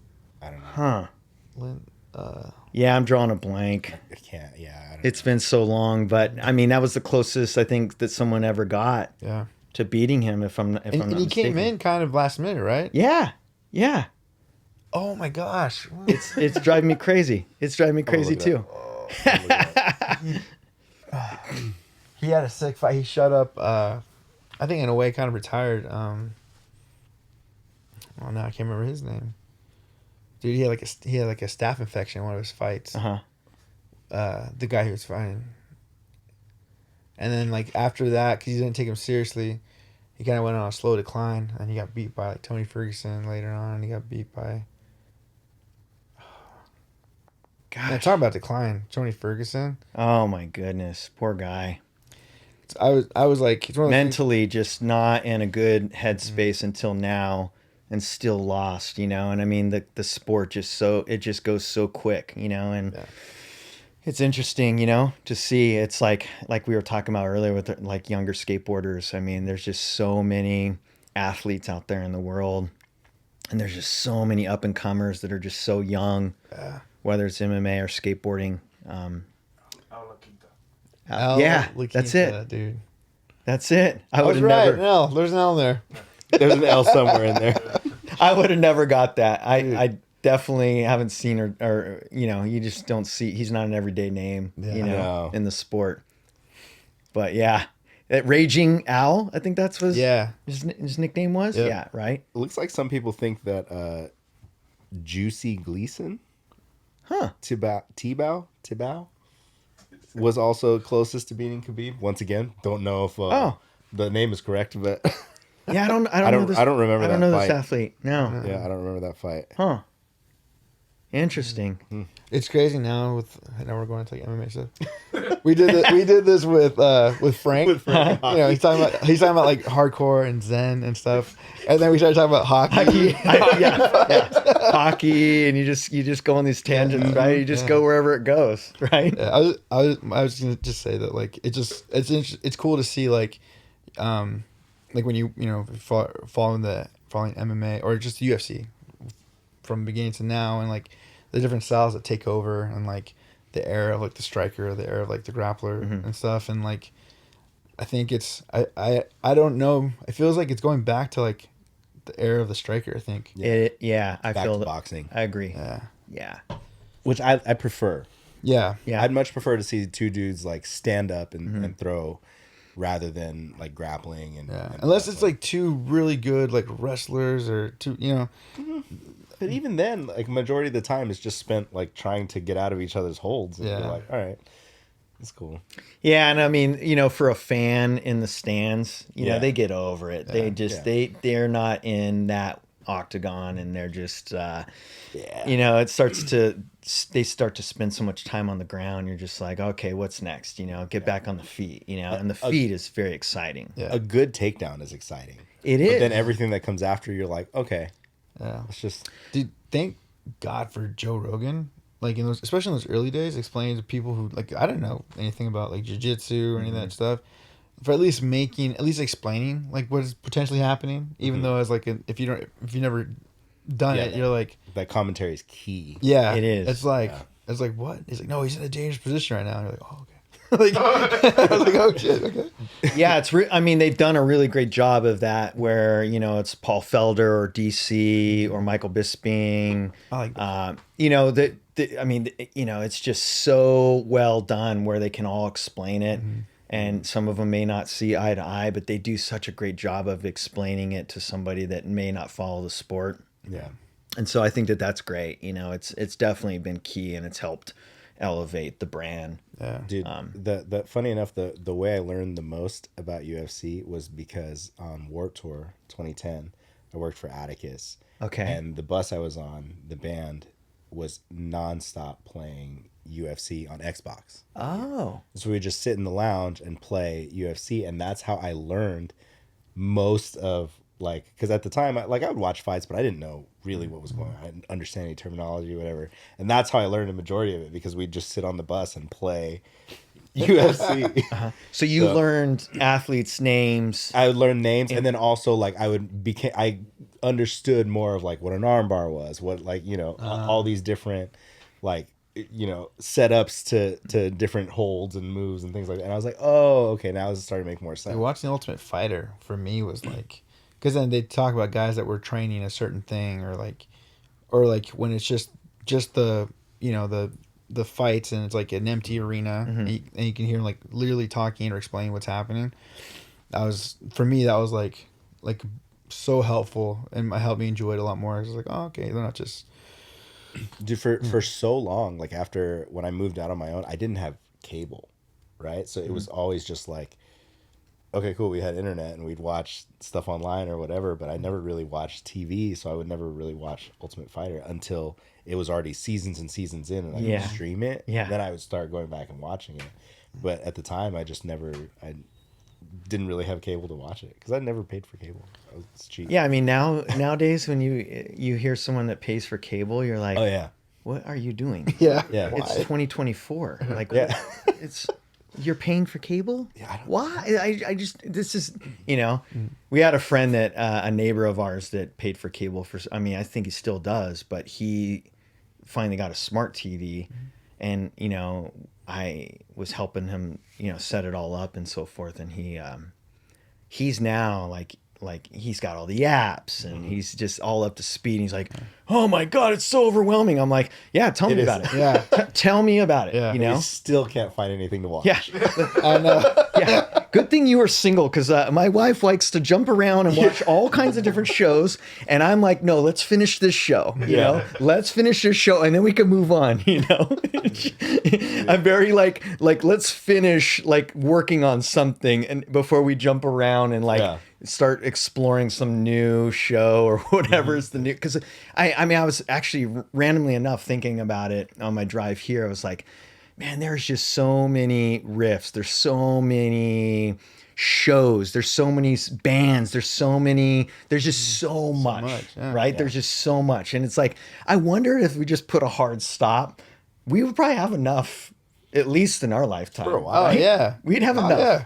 Because I was listening to one of you guys' just the two of you guys and Jesse, and you guys were talking about movies that you guys love, and I was like, it's interesting because although I don't really watch those types of movies, like the Marvel world and just like a lot of the Disney, I don't watch any of those really. This just not my cup of tea, but I appreciate it because I have so many friends that are really into it, and when they explain it and get excited about it, it's almost like gets me excited. And now I like want to watch it, Right. Cool. Right. It's just whether or not I get around to watching it, And so it's just, I think that's the really cool thing about music or just anything. When someone is just so passionate about it, you become this person that's marketing something and you're out telling everybody in the world about it, and it's just the power of not only like I said, social media, but just like having conversations and talking to people. Dude, and that's one of the things that, and I thought about this after I had said it on the podcast, like I had mentioned on the podcast, that I'm kind of like almost unimpressed with a lot of music now because, and I think part of it is because there's so much, right? That like it used to be you'd get a record and you'd rock that thing from start to finish. You'd be like, this record is fucking rad. And then you would move on to your next record, but we'd spin this, however many times. Now the access to music, like I could write a song right now, right here with you guys, and we can put it out and it can be out by the end of the night. Totally. Within an hour, right? For sure. So there's so much content and there's so much stuff out there that it almost makes me feel like, oh, there's so much that like if this is kind of weak to me or whatever, just move on. Like it's the ADD brain that I'm like, this didn't immediately click with me. I'm gonna move on. Yeah. Versus before, like you go to the store, you buy a CD or you buy a tape, and you have that now. Like now we're gonna play this whole thing, and so it might not have even been a thing of like, I really love this record. It was just like, hey, I bought this record. Some of the songs aren't that cool, but I have the record and it's sick. Yeah. Versus like Spotify. And now I ride your with this band forever. Yeah. Spotify, pick my favorite songs and then forget the rest of them. You know? So. Yeah, I mean, we just recently have listened to so much new music that's out there, but you're like, it's so interesting because this sounds exactly what this band was doing 10, 20 years ago. Just better recording quality. Yeah. And that's really it. But it's just taking off and you start to think to yourself, I wonder how long is this going to last? Yeah. I just wonder. It's like, is this band going to be able to put on another record and still ride that wave? And that's what's really hard about trying to do something you love for so long. Yeah. You know, you can't, I mean, just like with anything, MMA, skateboarding, it's just hard to stay at the top and be in the pipeline, and just and be on that perfect wave. It's nearly impossible because it just moves so fast. Dude, and even tying that, back to Die For It, like, how do you stay up with the trends and stay up with, like, what people are wearing and what people are doing, all while still navigating, like, running a business and making sure things stay afloat, right? Like, it's such a hard thing to maintain, For sure. Like, just because I took my shot at, like, clothing back in the day, like 2012, and it was like I made it 2 seasons, and I was like, I don't know, I can do this. Like, I don't know that I can maintain this. Yeah. And we're doing like limited drops of things, like 3 shirt designs, 2 hats, like a pair of shorts, and even that was like, okay, cool. This is not cool anymore. By the time the next drop rolls around, like, we have to completely kind of change the Revamp your like revamp logos and aesthetics and stuff. And it's like, okay, Yeah. what do you do? Yeah, well, I mean, currently we only have 2 graphic tees on our website. We, in the last like 10 years, have been just really busy with clients that have kept us busy and paying the bills. Yeah. We have about 24 clients that keep us really busy. Most need design, so we design for them. And because we have all the expertise in developing product, it's like we can still like put our name on it without putting our name physically on the product. Right.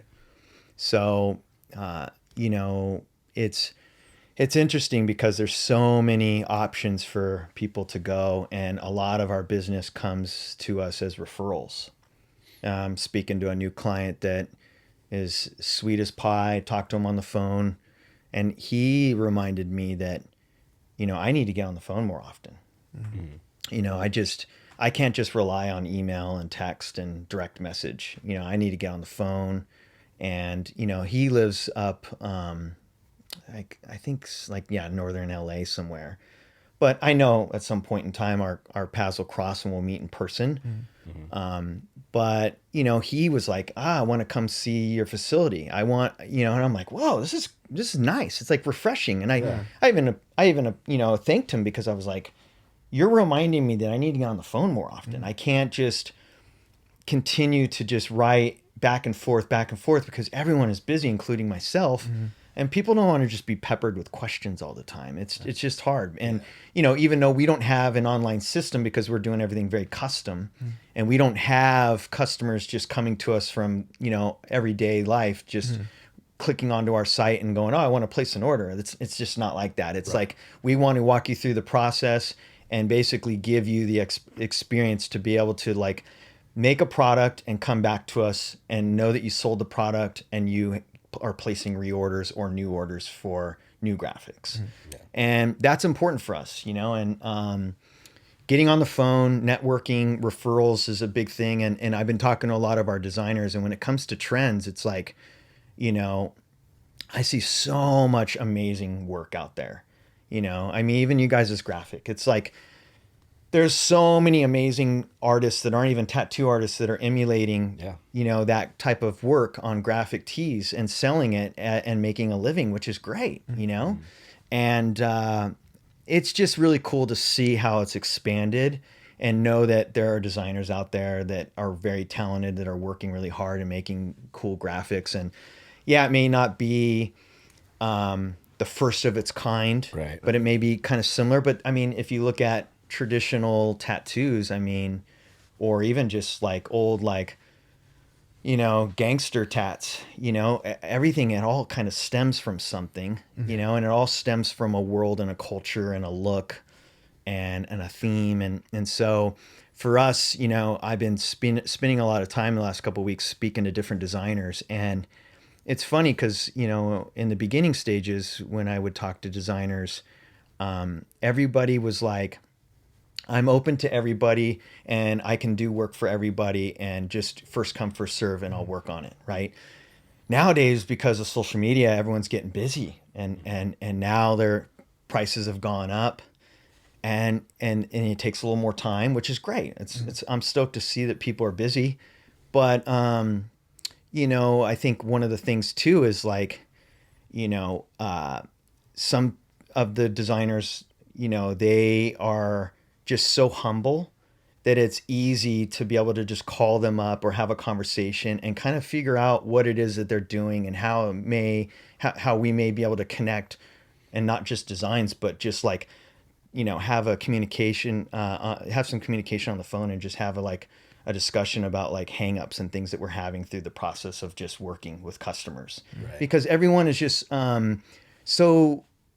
has been shown everything that everybody's like, oh my God, like there's the cheesecake menu of options. Yeah. And I can go get digital. I can go, there's a screen printer down the street. I can go to this guy that's an hour away. I could go to someone that's not even in the same state as me. And, that's the beauty of the online and social media world. It's like you can be able to touch and talk to somebody and be able to work with somebody, and they can be not even in the same country. It's great, Yeah. But I think that those designers working as much as they do with different clients, they've all stepped up their game in a big way, and they're all elevating at all times, because they're having, I think, conversations and teaching me, and vice versa. So that's where I feel like the trends are always like on our radar. Yeah. What I like versus what my brother likes is almost like two balls of wax.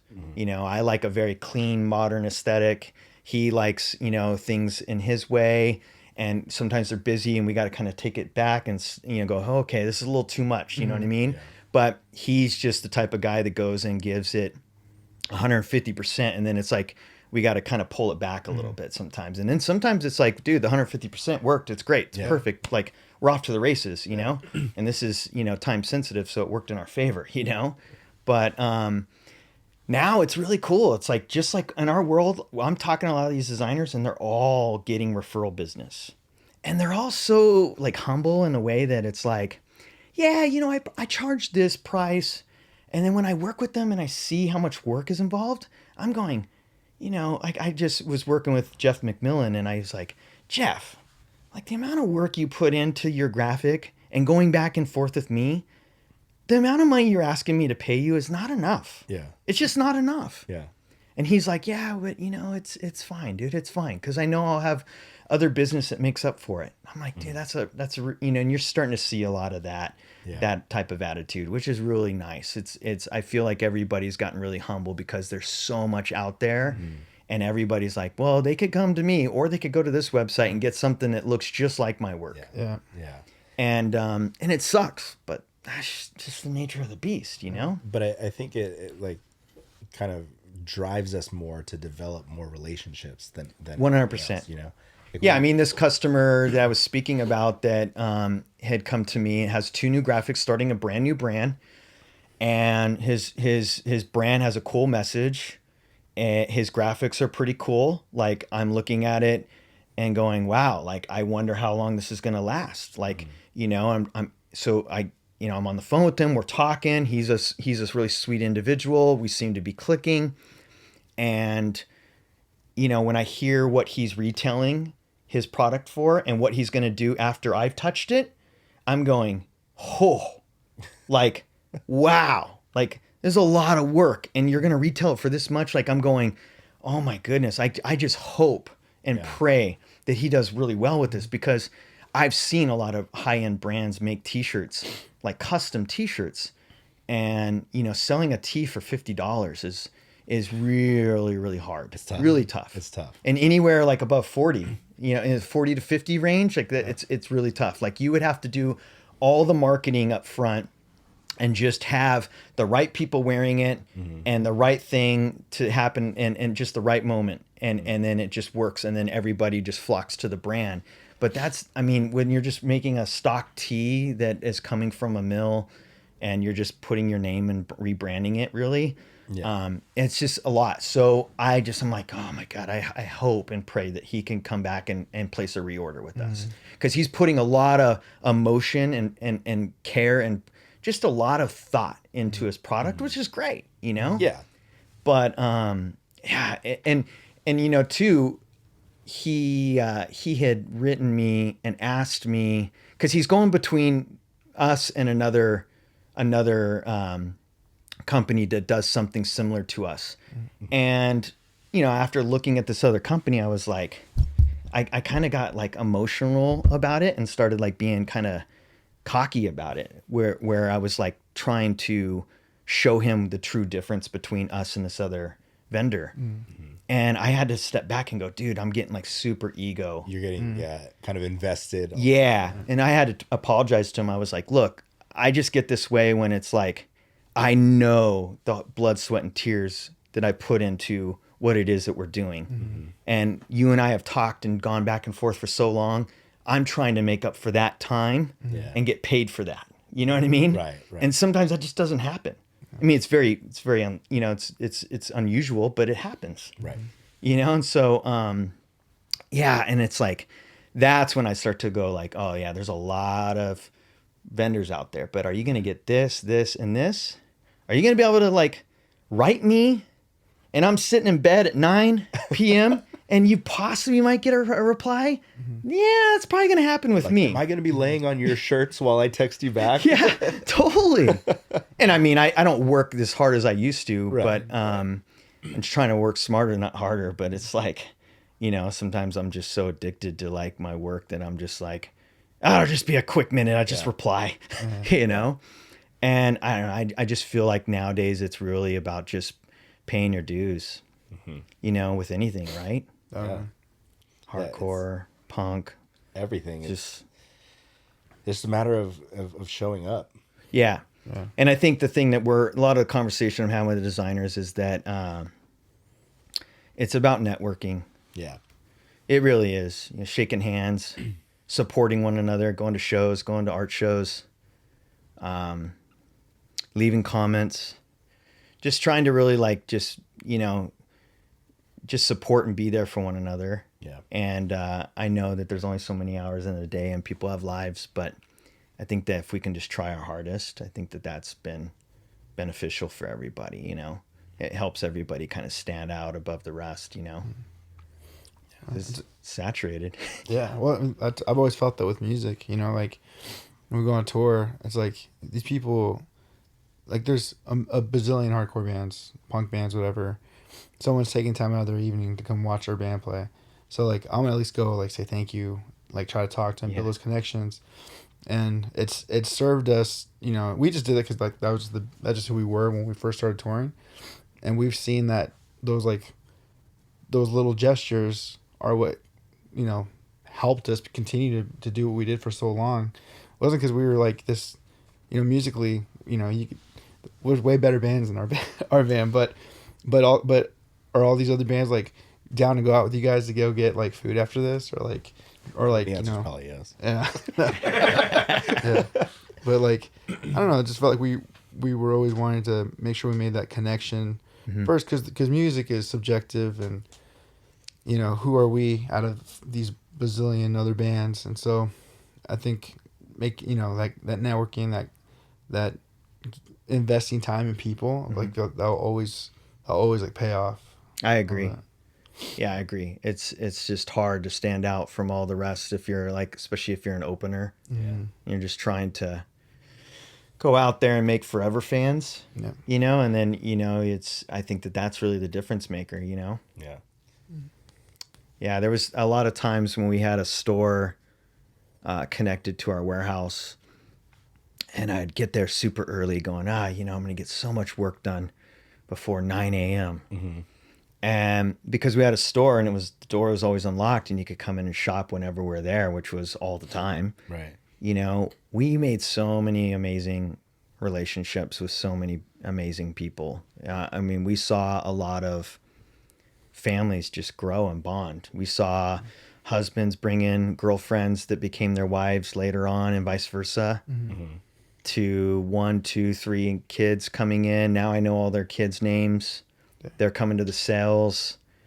And that's the true difference is and then, you know, you're starting to make kids clothes and you're making, you know, a few graphics you're shrinking the graphics to make them fit on youth and toddler tees, you know, and I think that that's really the difference because it's all about creating those memories.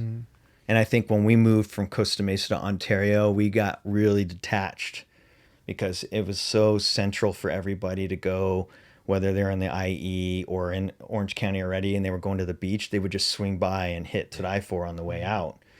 to the beach. And it was like, you know, I would be sitting there on my coffee high in the morning, getting all these things done. Someone would walk in, and before I know it, I'm spending, 2 hours with them in the store and giving them a discount. Yeah. And you're like, damn it, I could have just gave this tea away. Yeah. You know what I mean? Yeah.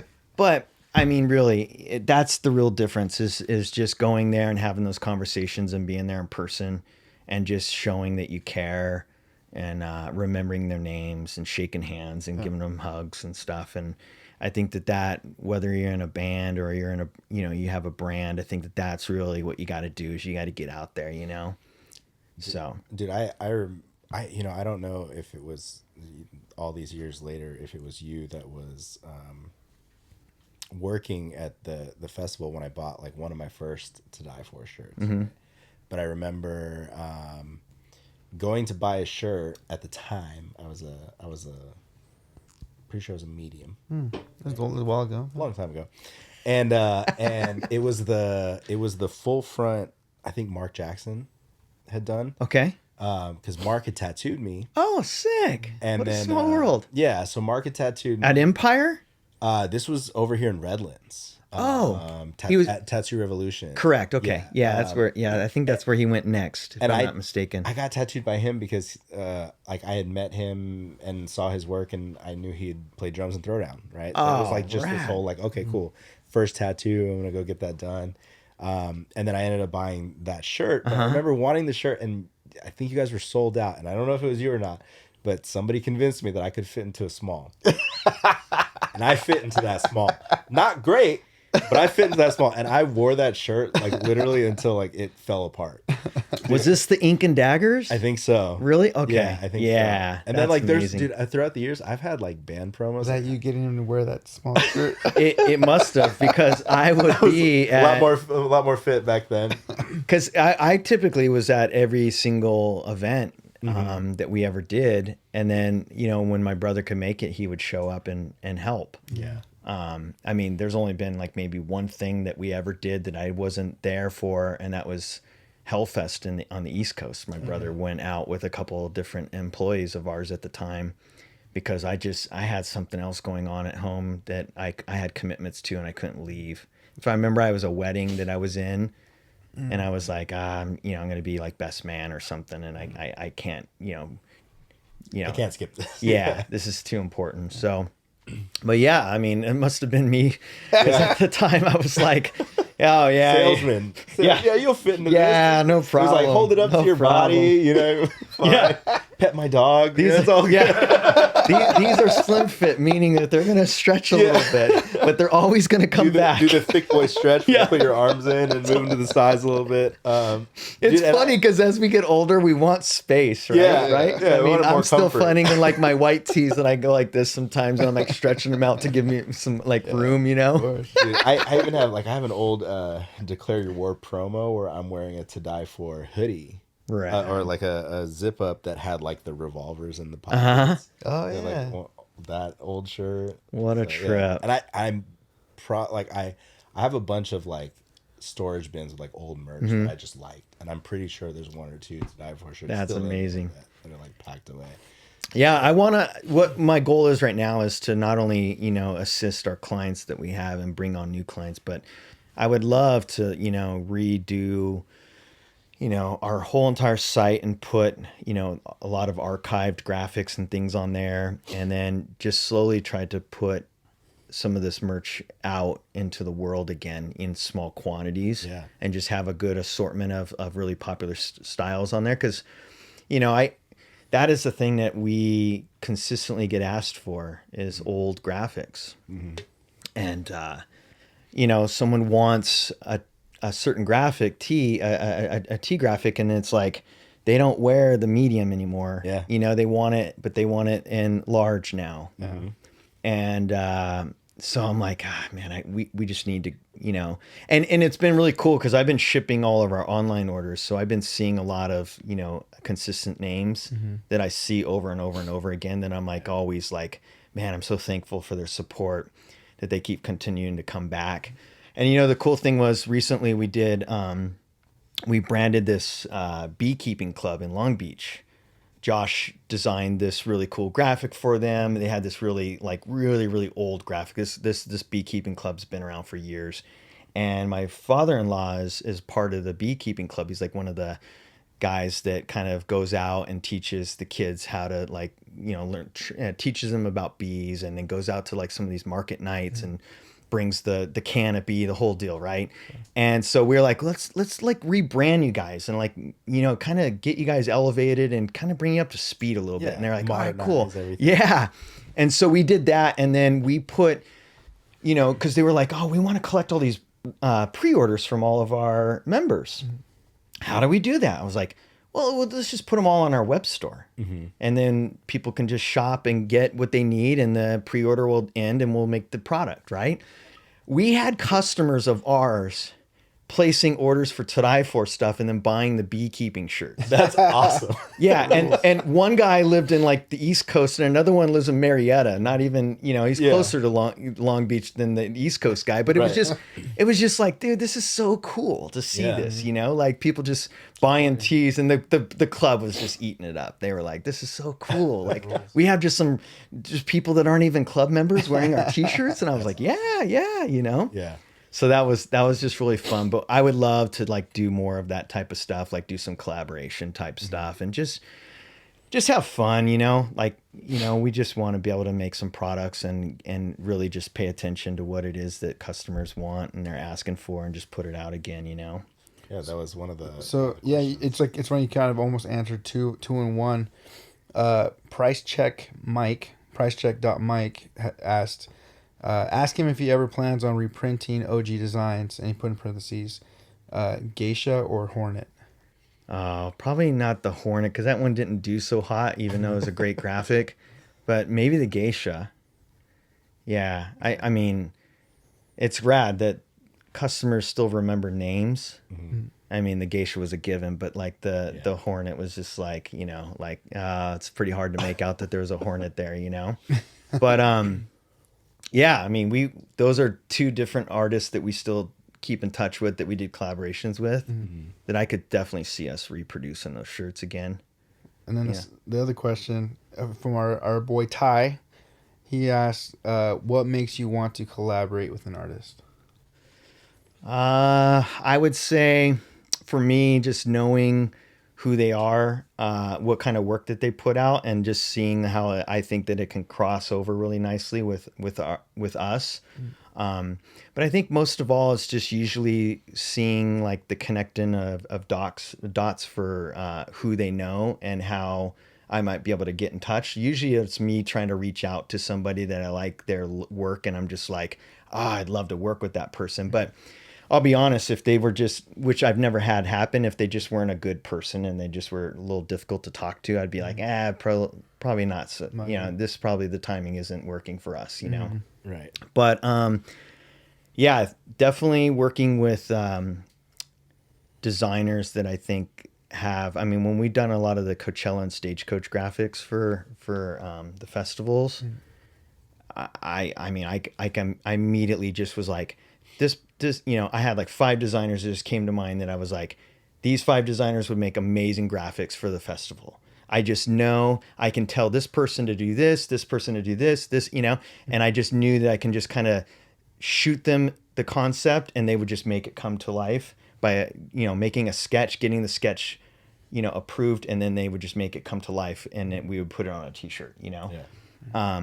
But it's usually just a lot of, nowadays with the social media, it's like everything is so connected. It's like almost so easy. Yeah. Right? Yeah. it really is. You could just buy designs straight up from people, and then that's that. Yeah. Like, or see something like specifically is like, oh, this is like, I could see myself that like we can work with this, or this is like complimentary what we're doing. Yeah, we had a customer recently ask us to design. We already do a bulk of their business, but they have a golf tournament that they do every single year, and they asked us to do their flyer for the first time. They didn't have any clue that we designed as well as we, developed their products, and so I went on and started to like try to find ideas to shoot them because I was like, they're not giving me anything to start with here. Right. I don't know where their head is at. So what I will typically do is just kind of surf the web, take screenshots, and just send them to say, hey, are we doing something like illustrating? Are we going this route where it's going to be very, very Photoshop? What is this going to look like? How's this all going to play out? And I kid you not, I found so much great imagery from golf, like tournaments and just golfing in general online. And I don't even golf. Like, I think it's, I'm just like, this is so fucking cool. Like, I can't believe I'm finding so many amazing graphics because there's so many amazing designers out there that are doing this already, right? Mm-hmm. I shot it all to them and they're like, nah, that's not what we're going for. And I was like, damn it, And so then they sent me like a screenshot of some like really fancy, fancy tournament. And I was like, all right, we can do this. This isn't very creative, but we created the just the logo for the tournament. So that was fun. It was like, we're at least doing that. And then everything else around it is very like, very, very Photoshop, Yeah. But yeah, Josh just knocked it out of the park and they were really impressed with that. So it was just like, all right, well, this is cool. It keeps the customer happy. And then we can continue doing their business for this now for the rest of the, time that they're going to continue doing this festival or this tournament.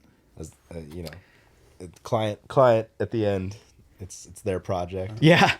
But yeah, I found so much. I was even touching base on a weekend with a couple different designers that I knew that I was like, oh, this is going to be perfect for them if this all goes well. Like, these are the couple guys that I want to see how busy they are because this customer, like, just found out just out of nowhere that we design. And how they didn't know that, that's my fault. I'm not doing a good job by, letting them know this. But on top of it all, it was just like, oh, my God, I can picture what it is that this needs to look like. I know what this customer likes. But again, it was like all about the customer. It wasn't about the, it was about their customer, not our customer. Right. Right. Like trying to make this thing look big because it was like a big, giant tournament with like some major players coming to play. So, 7-9, man. 6 months. We were really into golf for about 6 months. Yeah. We went to Top Golf in Arizona one time, and we were like, we're going to do this. We got clubs. We got clubs, shoes, everything. Fizzled out real quick. It was fun. Like, what was happening was fun. Yeah. Because it was like one of those realizations. I'm like, that's probably the only like active thing I'll probably, as I get older, will be able to consistently do, I feel like. So maybe you got to maybe we'll revisit golf again, but I still got my shoes. Hey, you can resell them, right? I mean, if I bought cheap clubs, I didn't go crazy. Okay. Yeah, I got some nice Air Max golf shoes, but yeah, nice. You did. We looked good. We looked good until we swung. Yeah, until we started swinging our clubs, and then we're like, we walked right up until those first swings, and then people were like, oh, I get it. Yeah, I have a bunch of golfer friends that make fun of beginners, and I'm like, well, how did you start? Start like, somewhere. Yeah. I mean, it all starts from somewhere, and I don't know where that is because unless you're going in an off hour that no one's there. Right. Yeah. His brother is really good at golf. And took us out one time, and the whole time I was like, it's my baseball coach all over again. That's right. Yeah. That's fun. We have a couple more questions. This is David, right? 28 Savage? Yeah. Our buddy David. He said, what kept you going all these years with the brand, especially when times got hard? Especially when times get hard, sorry. Just to know that I built something from scratch. It's just hard to kind of just lay it down and not do it again. Mm-hmm. I mean, I don't know. To me, I'm not a quitter. It's hard to like walk away from something. It takes a lot, Yeah. And, I was thinking about it too. It's, when friends of ours ask like, why my wife and I don't want children or why we don't have children already. Mm-hmm. Like, I'm like, man, I already gave birth to like a child, like. Put so much of myself. Yeah. I mean, there was a time in my life where I didn't want anything to do with going out and doing anything. I just wanted to work all the time. Mm-hmm. And that meant sleeping on a futon in my office and just, taking an army shower in the sink, and just, my dog was with me and I had a companion, I had company, and I could just, even though I was probably working backwards because I was working so many hours, I just was addicted. Literally work can be in a total addiction, and, I've gotten better over the years about it and trying to find like a nice balance, but just knowing that you started something and knowing that people are asking questions and people care and people buy something that, it once was out and now they're buying it again in a different size, or they want to refresh the product that they have. Just knowing all of that is just like, it's just, even especially shipping the product, like, It's a cool feeling. it is. It really is. Like packaging it. Like I never thought I'd be packaging, but dude, that's what you do as a business.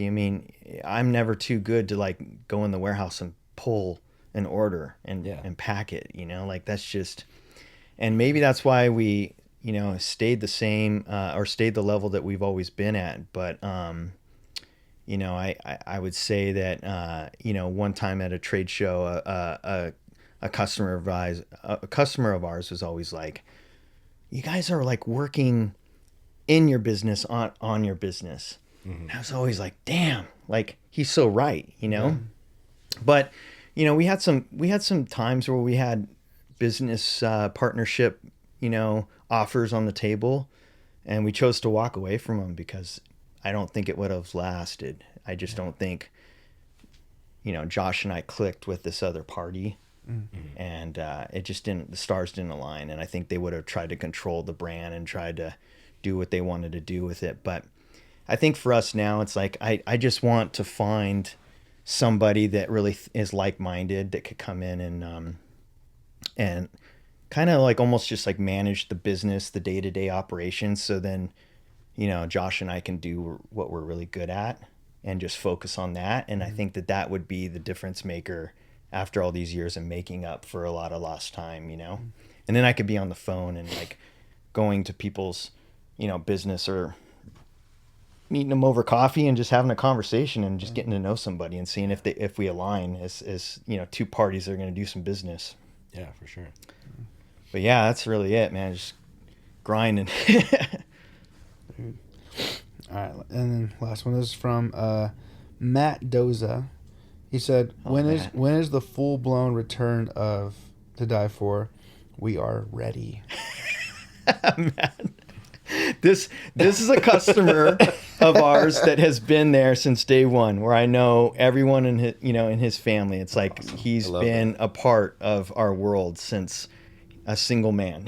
Just like wife, kids, the whole thing. And it's just so cool to see him grow and be happy and just see what the world has offered him over these years. But dude, that's a really great question. I'm trying my hardest to like kick it all out. I mean, we have all the archives. I have all of the old films from all of the old graphics.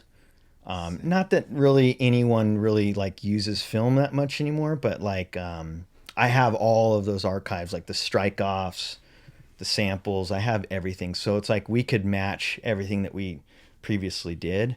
I kept all that stuff on purpose just because I was like, you just never know when you're going to have to go back and revisit it or want to go back and revisit it, But I must say that there's probably not much that we ever created that I didn't really care for. I would say that we pretty much wanted to make everything because we knew it was going to be timeless, and we would want to make it later on down the line. So yeah, I mean, yeah, it'd be really cool if we could like find some kind of stream of revenue to where we could like pull together everything and make it what it wants to be, or what all of our customers want it to be. And of course I want it to be, but like, I mean, it's just cash flow, really. That's really the only thing stopping us is just cash flow. Because again, like I said earlier, it's just like we're working with a lot of clients these days, and that's why we just don't have the offering that we do. But I mean, man, this year's been a really great blessing for us. It's been really nice. So I think that maybe we can slowly eventually start to get to that process, maybe like late summer and maybe into holiday. Maybe just an OG pre-order, Yeah, that could work too. This is your chance to get these. I just love, like, Saturday I received 2 orders for customers that I recognized their name. Mm-hmm.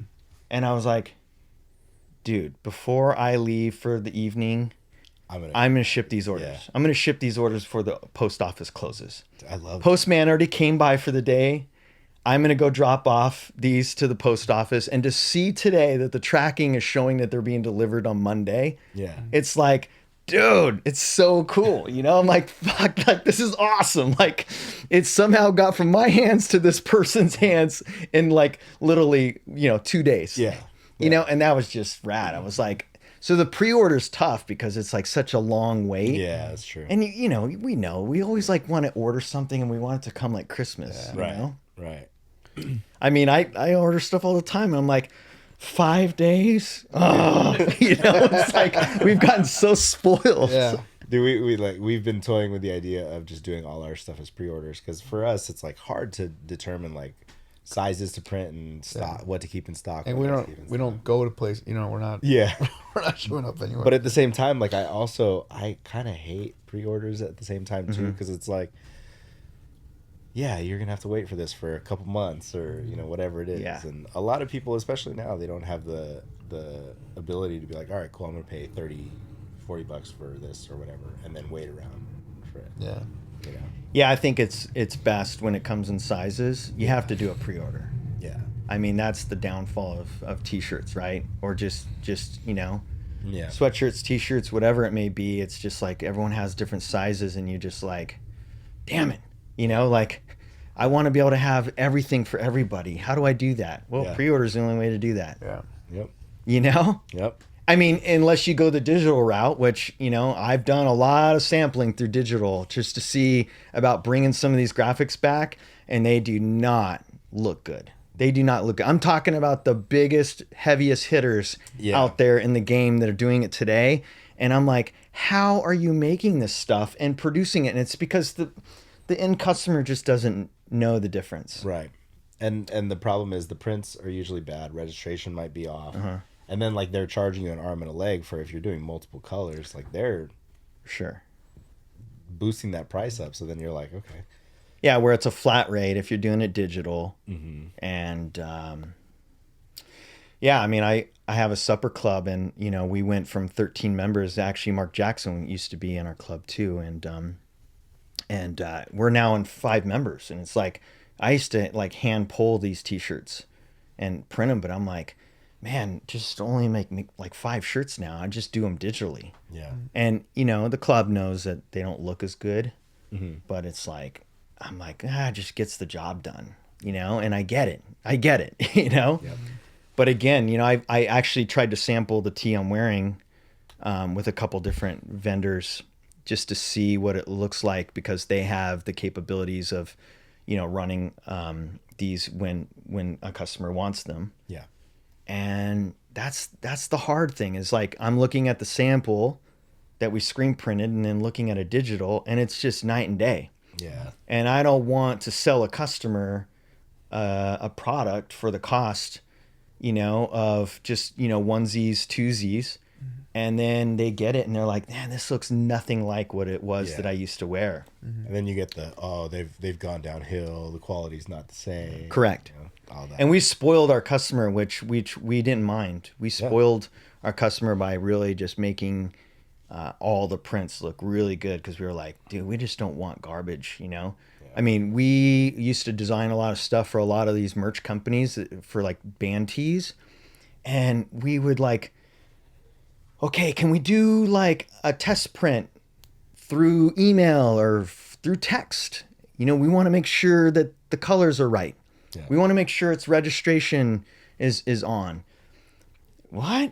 No, we're not doing any of that. It's like once we set it up, bulk production happens and we start, selling. Yeah. And producing the product, and we'll send you a sample. And it's like, you get the sample and you're just like, oh my gosh, like this is just not good. Yeah. It's just not good. This is not anywhere near the colors that we called out for. Right. And then we gave you a spec sheet to print the graphic, like a good size across all the T sizes, and you made it 8 inches. Yeah. It's like Then you 8 get to inches the wide. XLs and Yeah. there's all this space on the shirt. I'm like, on the double X and triple S, it looks like a pocket print. Yeah. You know? Yeah. I'm like, fuck. Really? You guys did this? You know? Like, we gave you everything. It was like a no-brainer. Yeah. You know? Yeah. And, yeah, they somehow messed it up. You know? Because, again, it's just like the right people aren't communicating and talking and then doing the simple press check to just make sure it looks good, you know? Yep. I mean, it's very rare, especially with the merch companies. I mean, they've gotten a lot better over the years, but there was a time, man, it was really tough. You're just like, you won't pay anything for a graphic, and then you want to print it like shit? Yep. Like, on a Gildan tee. Yeah. With no, yeah. I'm like, come on, guys, like, we can do better than this. Yep. But, the customer doesn't know, the fan doesn't know, and I'm like, all right, well, that's why we're trying to educate them, you know what I mean? It's like, less is more. Like, there could be a lot of really great graphics that are done really great out there in the world, but you're printing a lot of garbage. It's just going to be landfill. Yeah. Yeah. You know? Shirt's going to be worn once, and then that's that. Yeah, yeah. It's a trip, man. It's, yeah. Once again, Martin Desmadre. Nice. I learned how to drink today. He screen prints shirts, and the first thing he'll do if one of us is wearing a shirt that he didn't print is he'll walk up and check the print Nice. I love it. every time. Don't look too hard at this shirt. This was a prop shirt. This is a prop shirt for our music video. Cool. It's a heat press. It's a heat press. That's why it's. Yeah. I was like, Until you said it, I didn't even think, because I could see it's not bright white. I'm like, yeah, now it looks right. Yeah. Like a heat Now that you look at it, it's like, don't. yeah. When we brought these in we shot a video 2 weeks ago. 2 weeks ago. 2 weeks ago, something like that, and we had printed some shirts like for kids that were playing us, and then our adult versions of ourselves. Rad. But it was just way faster to get them heat pressed. So yeah. like, this isn't gonna last very long, so just enjoy it while it's like this. But Yeah, I mean, when you got a good shirt and you want it to last, like, I'm washing them inside out and hang drying them. yeah, And I'm washing them on delicate. Yep. Cold and delicate, you know? And, you know, it's That's what I like, told him. Inside out. yeah. Yeah, that way your shirts won't like shrink up if you're washing them in cold and you're hang drying them. Do you even hang dry them inside out, or do you hang dry them normal? Well, I never hang them by the neck because I feel like it's going to stretch the neck out on a hanger. So I just fold it in half on a hanger. And you go, yeah. And then when I want to wear it, it looks very, very wrinkled in the middle where the hanger was at, because the shirt is bigger than the hanger, wider than the hanger. So what I do is I have the shirt on and I take a spray bottle and I mist my shirt, and that's the best way to iron it really quick and get all the wrinkles out, because your body temperature and then the water together is like kind of like an iron, so that the creases will come out pretty quick as you wear it. Genius. Yeah. You're welcome, our viewers. Yeah, just like a little mister, you know, that you can just like spray the back and you're done. You're set. You know, no more, steam, steaming your clothes or ironing. You know, those days, no one has time for that. The useless thing I learned, my cousin just taught me. I used to be really big in and especially in high school, with like thrifting, right? Like, and every now and then I just felt like there's certain type of shirts or even pants, and they just have the smell. My cousin, he's like, oh yeah, he's like, just get alcohol in a little squirt bottle, just shoot it with alcohol, put it in the sun, and then it smells fine. Oh, really? Yeah. It would come out. The smell would come out. Yeah. And this smell would be like from it being in like the thrift store. I guess. Yeah. Like, I can kind of smell that smell right now. Yeah. Like, I don't know how to explain it, but when we were talking stale, about it, like yeah. cardboard. Like mothballs. Yeah. The old mothball smell. Yeah. Yeah, he's like, I just get all my stuff, get a thing of alcohol, spray my shirt, let it hang dry, and then it's set. I hear that if you put them in the freezer, that gets rid of odor too, like with denim. No, dude, I don't wash my pants. Yeah. So this pair of jeans that I have, I probably have had them for like maybe 6 months now, and I wear them. I don't wear them every day, but I wear them pretty often, and I just think that when these pants, I can smell my pants, then it's time to get another Time pair. to go. And that's typically around the 7th, 8th month mark. Interesting. You know what I mean? But doing the pants in the freezer, or it just smells like whatever's in your fridge, literally. I've never tried it. And you could put the Arm& Hammer. That's what I do, and that tends to keep a lot of the food smell. But even that doesn't really do much. Yeah, there's a bunch of trick tips out there that I've tried, but it's just like nothing has ever worked. Yeah. But the beauty is that, then I'm recycling the denim, and then you can see marks on them. And typically someone's looking to thrift and get something that has some of the marks and things on them. I mean, especially in like the early 2000s, I went to Japan and people wanted, denim that had marks of like keys being in your pockets, or like a cell phone or a wallet. They wanted all that, like, that distressed look. Yeah. And then that became, a big thing, right? It's like getting pants that already have this look. I mean, yeah, it's just so funny how it goes in circles. But yeah, that's how it goes, man. Dude, that's crazy. I don't know. I love fashion. At the same time, I'm also like, I just don't want to deal with this right now. I don't want to deal with trends and trying to keep up. Yeah, it feels good to get dressed up, but sometimes it's the older I've gotten, I used to only wear denim, and now it's like, when you're at the house and you're like doing things around the house, wearing denim is just not comfortable. Yeah, it's just not, right? Yeah. So you're like wearing like a nice pair of sweatpants or like some joggers, and you're like, oh, this feels so nice. It's like that fitting tee, and like, a big thing is wearing like an oversized sweater or something around the house, and so it's like, I don't look lazy, but I look like I could probably go outside and walk the dog. I don't know. It's just trying to be comfortable, and like denim isn't comfortable. I mean, it has stretch in it, but sometimes it's like, even that, it just gets too hot. Yeah. Especially out here on the IE. Oh, it's rough. Yeah. It's rough. Yeah, no joke. This is yeah. It started to get hot today too. Like I worked from home today and I was back here, and at one point I was like, oh man, I need to turn the AC on. It's actually it's getting hot. Yeah, it's like what, 70? Yeah, like low like 70s? 72 or something like that. It's good. It's good for your mental health. When will this winter ever end? Well, let's get into our mental health check. Oh, yeah. And jump into that. All right. Our mental health check is where we like to check in weekly, see where we're at mentally. That way, if things are going well, what's going on, that's keeping us in a good place. And then if things aren't going well, maybe what's going on, or maybe what are we neglecting to do that is like keeping us in that funk. So... Have you've seen the show before? So. Yeah. Oh yeah. Yeah. No, I love that you guys touch it. I mean, that's one of the reasons why I wanted to do the podcast. Yeah. Awesome. I was like, this is great. We're touching on a topic that's really important. Yeah. You want to kick us off, or? Sure, I'd love to. Cool. I was listening to a podcast of yours, and you guys were talking about just being disciplined about going to like the gym. Mm-hmm. And, that's one of the things that I've been very, hesitant on, is just trying to, like, I feel like I get so comfortable of not doing things like, exercising or eating better.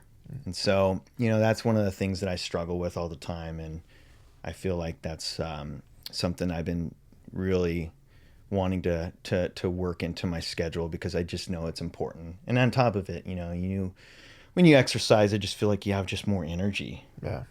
You just have more energy. I think you just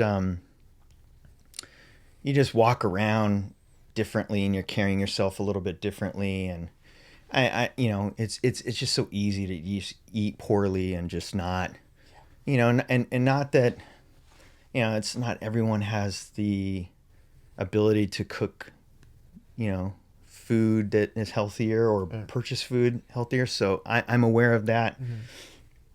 But I always look at it, it's like, it doesn't really take much to be able to get out and just walk and do some certain things that don't require a gym pass or something that someone may be selling or offering. But that has been one of the things that has been a real kicker for me. And then I just started therapy. I've been going to this therapist that I found. I had a hard time finding a therapist that could see me in person. I saw a gentleman that was pretty nice during the pandemic, and he was only online.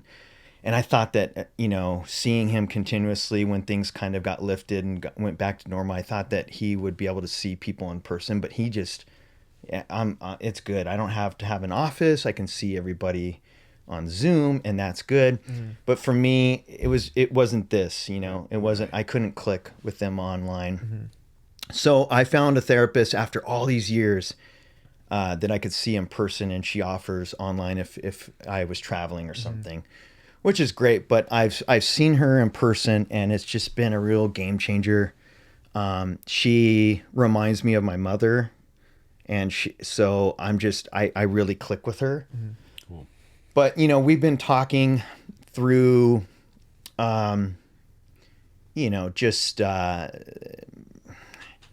we've been talking through, like, I want to have a better relationship with my family, particularly my brother. My brother and I have had a working relationship for so long, and we've been best friends for so long, but it's much easier said than done. It takes a lot of work, and we grow and we go in different directions. So I'm just trying to understand that, and I'm really trying to, I've been working a lot with her on that, is just trying to really understand who he is and take him into consideration and know what he has on his plate and be respectful of that, and just kind of setting boundaries, not walking on him not walking on me, versus like, and just really just trying to be mindful and just present. And so that's been really nice. But, I'm thankful to have my wife, who's my best friend, and I can talk to her a lot about things, and she's pretty open, and we communicate a lot. So that's been really helpful for me over the years. But, just getting a really good, tight circle of friends, because, in a 40-minute session with a therapist, sometimes, you're just trying to get everything out, and it's just hard. Yeah. It's just hard. But, and then you're like, oh, I got another appointment 2 weeks from now, and you're like trying to pick up where you left off, So, I'm just trying to be a little bit more mindful of that, and just trying to like really care about the things that really matter, and not so much about the things that I can't control.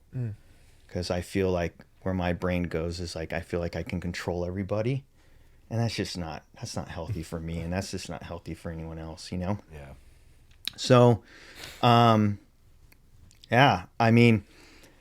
wife, she's a recovering alcoholic, and so she's learned a lot through the program, and she brings up a lot of things to my attention, and it makes complete sense whether you're an alcoholic, or not. It's like a lot of things align, and so it really is helpful. And I just think that people all need to have someone that we can talk to, and if you're not able to afford, or you're not able to see someone, you need to have communication.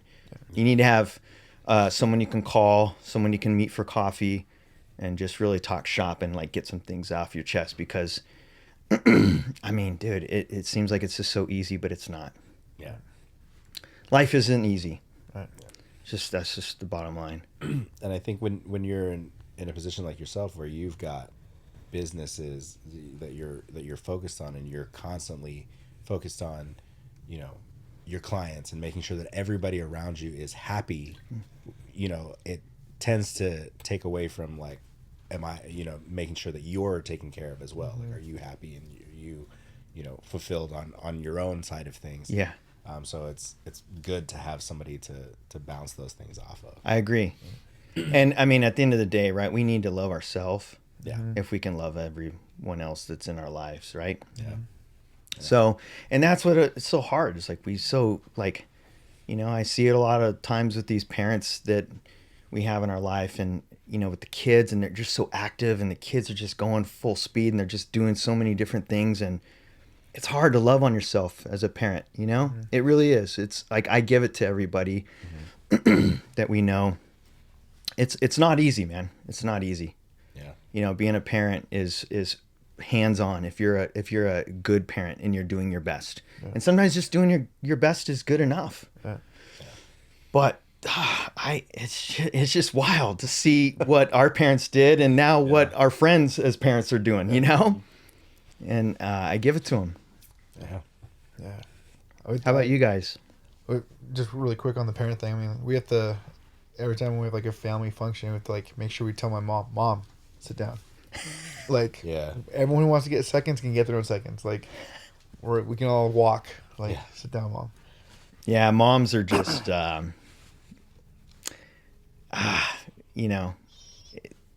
another level, right? Yeah, it's a different thing. I mean, dads are too, but it's like it's different. Yeah, it's different. Yeah, parents in general. Yeah. On another level, where their energy comes from is love. Yeah, just 1,000%. You know what I mean? And I think that understanding that your parents are probably some of the only people on the planet who want you to truly be better than them, right? Yeah. Like, it's easy for people to say, like, yeah, I want you to be better, but like your parents genuinely want better for you than they had. Yeah. Right. And that's so, you don't find that really anywhere else. It's selfless, right? Yeah. Mm-hmm. Yeah. So. Yeah, it's a hard job. Yeah. Talking about like parents being supportive, like for me, my parents were they're very supportive and like in their own way. I feel like I feel like they had a hard time with, me going into the whole punk rock realm of things, but my bands for like years would always practice at my house, in my garage, and so like thinking back on it now, it's like, man, that's like huge support for them. Even though they didn't understand like what was going, the music, or they didn't like the music at the time or whatever, but at least they were like allowing us to have that space, and they were like happy that we were there and stuff. So maybe not happy we were there, but they were not happy, but they'd rather you be there. They knew we were there than like somewhere else. Yeah. So yeah, that's a good way to look at it. Yeah. Right. Yeah. Rather be in the streets than I'd love to have them in the home or where I could see them or hear them. Yeah. Yeah. Dude, we had I remember we had cops that would come in and, get the noise complaints from the neighbors, and the cops were really cool that would come in, and they're like, dude, you guys are here playing music. Like, it sucks that people were like, calling us on you guys. Like, you guys could be out doing crazy stuff, basically. He's like, so we don't have a problem with it, but obviously your neighbors called. So anyway, but that was yeah. Oh dang, those times, man, making too much noise. Yeah. Not enough soundproof. Yep. Been there plenty of times. How about you, Mike? I feel like I'm doing pretty well. This weekend was like crazy for me, and I really feel it's funny because I think I don't know if I told you or if I was telling Jordan. I was like, man, I can't wait until I get my hopefully get my body to a point where like I start feeling like good about like certain things. Like I feel like I've gotten past the soreness where like I can't like function or I can't like move my arms anymore. Like I'm finally at a point where like I'm sore, but it's like I feel good. I feel it's a good pain. It's like a good pain. Okay. I feel like, and this weekend, because I was just saying like, man, I can't wait till I have this point where it's like, where I feel like my body's in a good place and it carries me. And then this weekend was kind of an example of like oh, actually this has been carrying me, because Friday night we had a show and we didn't go on till like what? Midnight, like 12 something, which is like way too late. Way too late. Too late. Yeah. And I remember like as we were getting ready to go on, I was like, I actually feel kind of good. This is weird. I normally would be like trying to like hit my face and get my legs going, and then, but I was able to perform, And then Saturday Saturday we went out to Joshua Tree. Joshua Tree. Man, I feel like I have like something like in my throat. Oh, Some you water? take a sip. I know. You guys went to Josh, the two of you? Just the two? It was like a There's bunch the of two of us. There's the two of us. There's the two of us. Mike. it was a bunch of couples actually. Oh, okay, cool. It was Martin's early birthday thing. A surprise. It was a surprise. So him and his girlfriend went up there, and his girlfriend had hit up like him and his fiance, me and my girlfriend, our buddy Andrew and his girlfriend, and Ryan and his wife. So it was like a surprise little like Airbnb in Joshua Tree. Oh, cool. I didn't end up staying up there. I just went up for a day and then drove back. Same with him. But the rest of them stayed up there. And it was a nice little spot. Yeah, that was cool. Perfect weather. Yeah. Yeah. But the drive there and then drive back and all in the same day was like, I probably should have stayed the night. Oh. But it was nice to Yeah. like, I got home and I like laid in my own bed and I was like, this was the right move. So, Nothing like your own bed. Yeah. so we did that as well. We went up same day, came back same day, and we got back and it wasn't too late. We got home probably around like 11-ish, but like daylight savings, right? So it's like midnight. Yeah. Well, I work at a coffee shop, so I had to be up by 4 a.m., which is now 3 a.m. basically. Yep. You lost an hour, and then you're going to bed at what time? I went to bed. I probably fell asleep around 12. Okay. So that was already one. Yeah. Wow. Yeah. So That is rough. yeah. So Lots of cups of coffee. Yes. So Saturday was like a long day, but it was like fun. And then, late night, barely asleep on Sunday.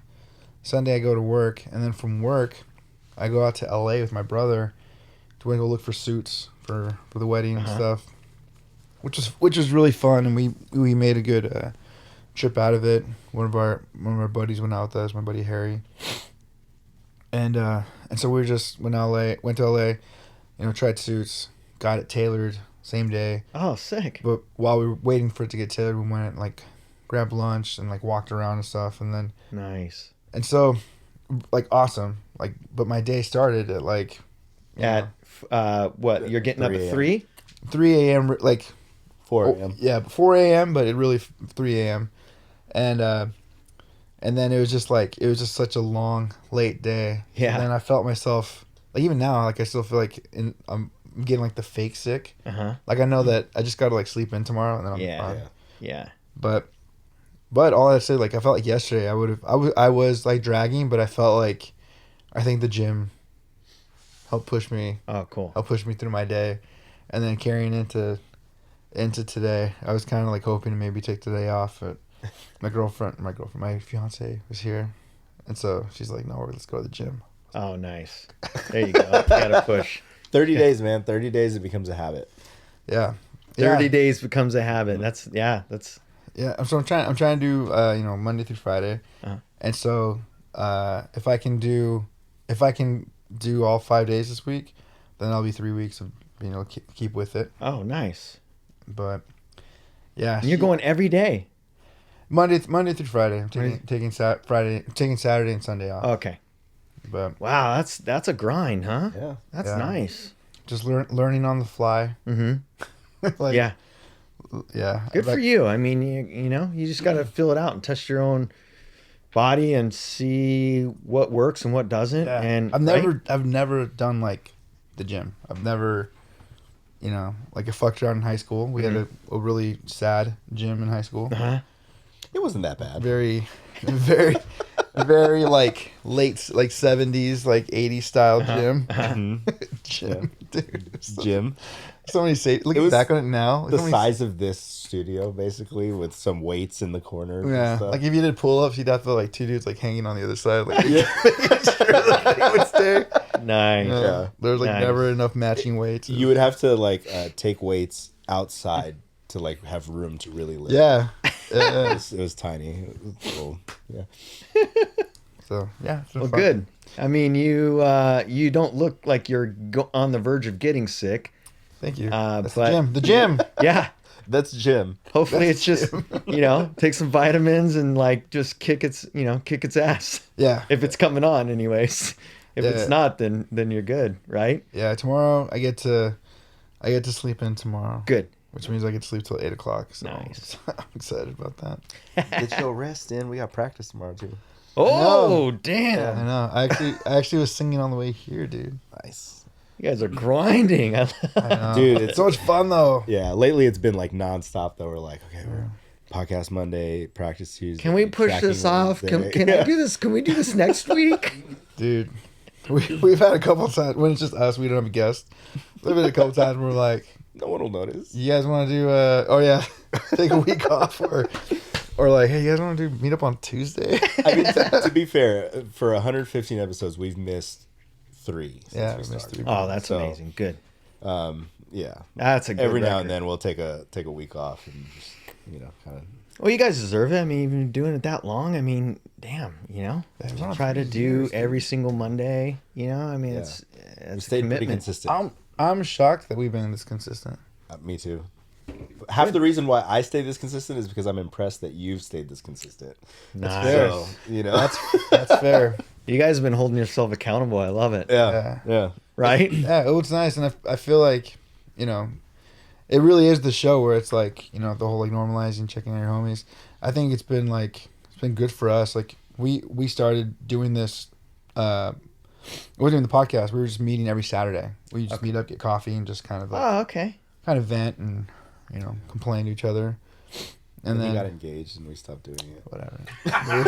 Years later. So yeah, so What happens? We all grow. know, We all right? grow.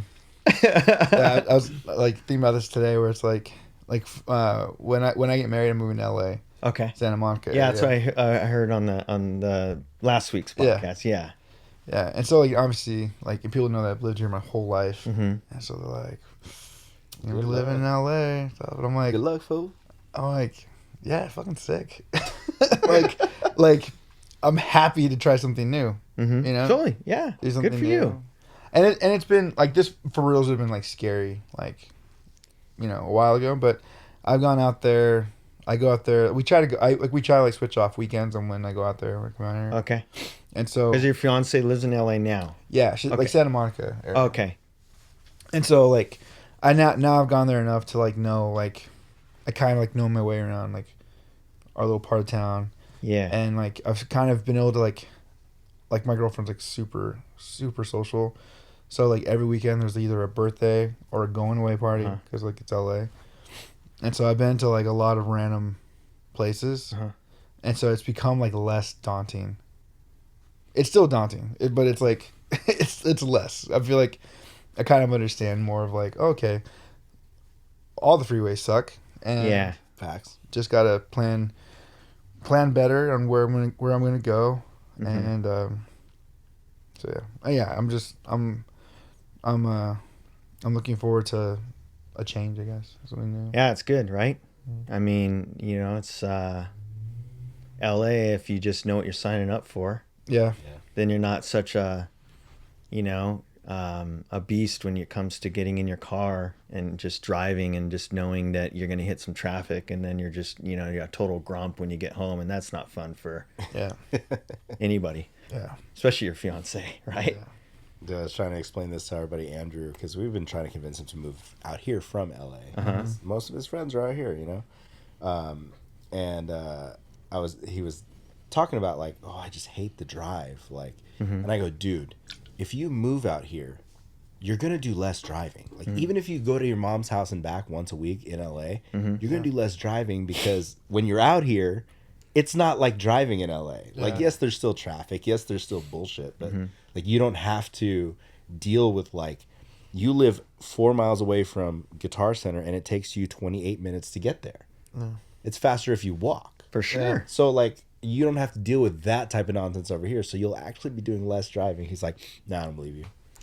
All right, whatever you say, man. I'm telling you, it's not the same. Yeah, I mean, LA is just a really great hub for all the things that we are passionate about. But you, on the downside, is just putting up with the traffic and just the amount of people that live there. And what everyone else is passionate about out there too. Yeah. I mean, I lived in Silver Lake for a couple years, and I mean, I loved it there. But when you go to Silver Lake now, you're just like, holy crap! It's just, so much has changed in a really good way, you know. But I mean, they just drove a lot of people out of that area that used to really make Silver Lake what it was, you know. But I don't know. I guess just the part of gentrifying in a neighborhood, right? Yeah, everything. I mean, yeah, it's just like, oh, so much has changed. It's definitely it's definitely a different beast in and of itself. Yeah, I mean, even sporting events like my wife and I, if we go catch a Dodger game, her and I are entering the second inning and we're leaving the seventh inning. Smart. And when we go to a Kings game, we're entering the mid first, leaving the mid third. Yeah. Like, we're just like, you know, we don't go up there on the weekdays. If I go up there, she's not going with me. I'm going to go up there solo, but I just don't really go up there much by myself. It's just such a trek, you know? But again, it's like, you know, you catch some games and then you make some, some memories with friends, and it just, you know, those are the special moments, right? You just take one for the team. Yeah. You know? Yeah. It's funny, I used to always be a diehard, like, got to get there when the game starts. Never leave early in the ninth inning because you never know what can happen. Yeah. But I've gotten to the point now where I can, like, I'm at peace leaving. If it means we can beat traffic. Yeah, it's just interesting, huh? Pick our battles. Yeah. Where are you at, Michael? I'm good, man. This week has been, or last week, I guess, was pretty solid. I mean, just stayed on top of the workouts all 5 days. Nice. You know, for the most part, been just sitting down and getting things back in order, jamming, working on songs, working on some stuff. We Torture Culture just booked a show with Cro-Mags in San Diego. Nice. We're opening, but rad. We'll take it. Is this when Cro-Mags is on that leg of tour with Helmet? I don't know. It's in April. It's Yep. the end of April. Yeah, I don't so think maybe Helmet's playing that show. Oh, okay. I was gonna Yeah. say. Yeah, because they were not on the. Yeah, they were not Okay. on the. So maybe because I saw the Cro-Mags and Helmet playing at the observatory in Santa Ana. Yeah, so Okay. it's a Monday night. It's at Brick by Brick. Uh-huh. And it's Cro-Mags, and then it's like a 5-band bill. I think it's just a couple one-offs that they have. Oh, sick. So it's like I think it's Berthold City, which Okay. is like one of the guitar. Yeah, guitar Strife. players from Yeah, Andrew from Yeah. Strife. Yeah. Yeah, he sings. Yeah, he's the vocalist of the band. That band's rad. They're cool. Yeah, And for then it's like us, I think, Abominate, and Major Pain. Oh, cool. Oh, Major Pain's fun. It'll be it's going to be Cool. a cool little show in San Diego. So, I found out about Helmet because of the Crow soundtrack. yeah. Oh, yeah. Yeah. Oh, It would be rad if Helmet was on that show, but they just kind of reached out to us, and like, you know, Torture Culture has been like the new, not really new, but kind of new hardcore band. So we're like, yeah, fuck it, we'll play. They just made sure everybody was available. Like, yeah, we'll go to San Diego on a Monday night. Why not? Nice. Let's do it. And wouldn't you be going against traffic? I don't know. Yeah, I think so. I From think- here? I think we might be, but I plan to, like, I have the day off anyways. Oh, cool. So I just plan to head out there early and just hang. Yeah, in San why Diego. not? Yeah. Yeah, So- why not? Might as well make a little trip out of it and then Yeah, roll right back into work the next morning on a not so Tuesday. stressful, Yeah. right? So Oh, that's great. it'll be fun. But yeah, other than that, man, like, just been I'm good. Like, it kind of like we had such a crazy few weeks leading up to last week that last week felt so normal. Just like, okay, cool, podcast, and then, you know, write songs and jam during the week. Like, nothing major. No, like, we don't have to be places. It's kind of nice. So I was digging that. That was fun. But yeah, I'm good. Yeah, the stresses of trying to get somewhere, in advance of when you need to be there is like, I think that's been a really tough thing for me lately with just like the anxiety setting in. And you just like, I mean, even today, I'm like working and I'm like, all right, when am I going to leave? Like, how am I going to get ahead of traffic, and like trying to time it right, Yeah. And I was just like, all right, well, if I leave too early, what am I going to do? Work at a coffee shop and kill some time? What am I going to do, And it was just like, it was in the back of my mind. And as it got later and later, I mean, my wife looked at me and she goes, you said you're leaving at 2, right? It's 3. And I'm like, yeah, I'm going to leave at 4. I'm going to give myself 2.5 hours to get there. And she goes, is that enough time? And I'm like, it better be. Yeah. It better be. It should be. Yeah. And I mean, it worked out, but Yeah. I can't stress enough that when I was in traffic and I kept seeing the time go later and later, I was just like, it just, the anxiety is just setting in more and more, because as I get older, I just want to be where I need to be 10 minutes early. Yeah, same. It's like just getting there and just rushing and driving so fast down the freeway and putting your life at risk and girlfriend, fiance, wife at risk or whoever's in the car. Yeah, it's just not worth it, man, And there's so many crazy drivers as it is that are doing the same thing that you're doing. Dude, she doesn't watch this, so it doesn't matter. I tell my girlfriend that we need to be places like an hour and a half before we actually need to be there because I know that she's always late and that we're still going to be rushing no matter what. So I'm just like, yeah, we need to be there at like 4. She's like, why? It's when we have to be there. We don't have to be there till like 6. But, I want to make sure that we're at least leaving the house at 4 by the time we're supposed to be there. Yeah. But, good for you. Yeah. You gotta play the game. Yeah, you gotta play the game, man. You gotta play the game. Because I hate being late to stuff. It just stresses me out when I'm like, oh man, especially a gig. I used to get the insane butterflies until I parked, and arrived at the venue. I mean, it was just like eating my insides. I'm like, fuck, like this is not good. Dude, sometimes like I don't even know why. Like we'll have, like let's say we're playing in Pomona. Well, I have a load in at 5:30 or whatever. I'll be there at like 4:30, and then I'm like, why the fuck am I here? Why am I here? Yeah. And then at 5:30, load in. You just literally walk in. We're like, we're here. They're like, okay, cool.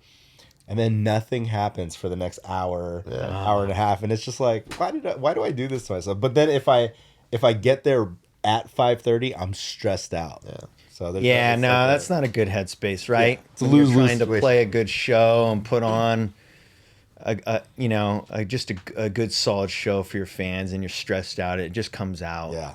And then you're like breaking stuff, and you're pissed, and you're upset, and then you may say something to one of your band members that, bandmates that you didn't mean, and yada yada yada. It's just like no one wins.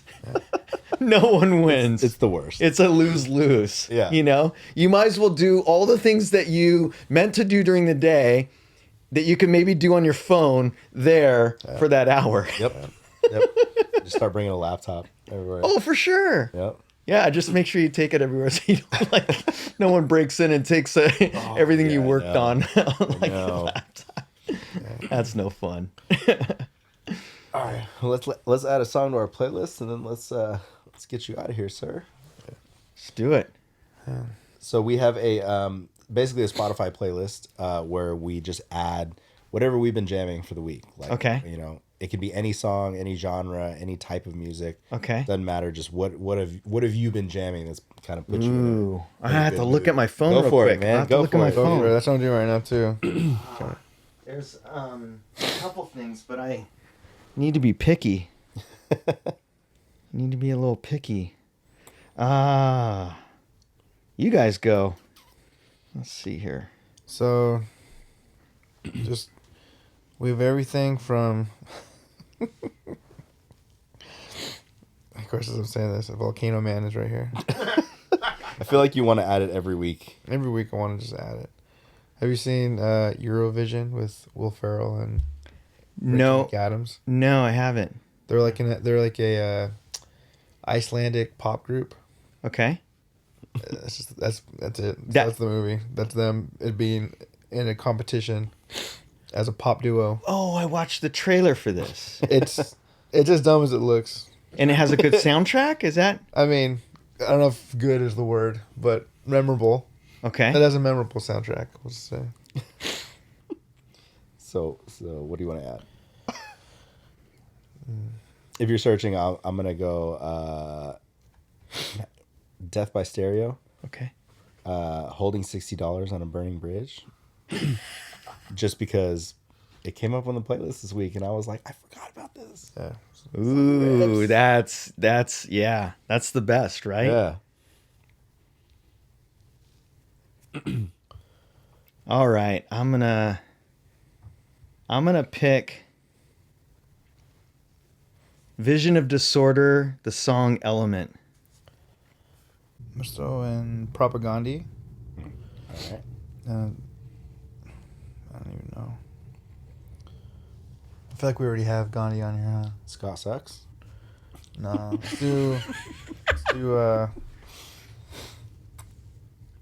Let's do Today's Empire, Tomorrow's Ashes. Bless you. Bless you. Dang it. Jeez. They come in 8s or something like that. It's supposed to be 3s, but not me.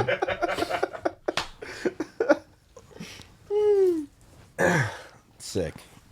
Dude, well, thank you so much for coming and hanging out with us, man. Thank you. I This appreciate it. This is rad been episode. a lot of fun. You want to plug socials or anything for?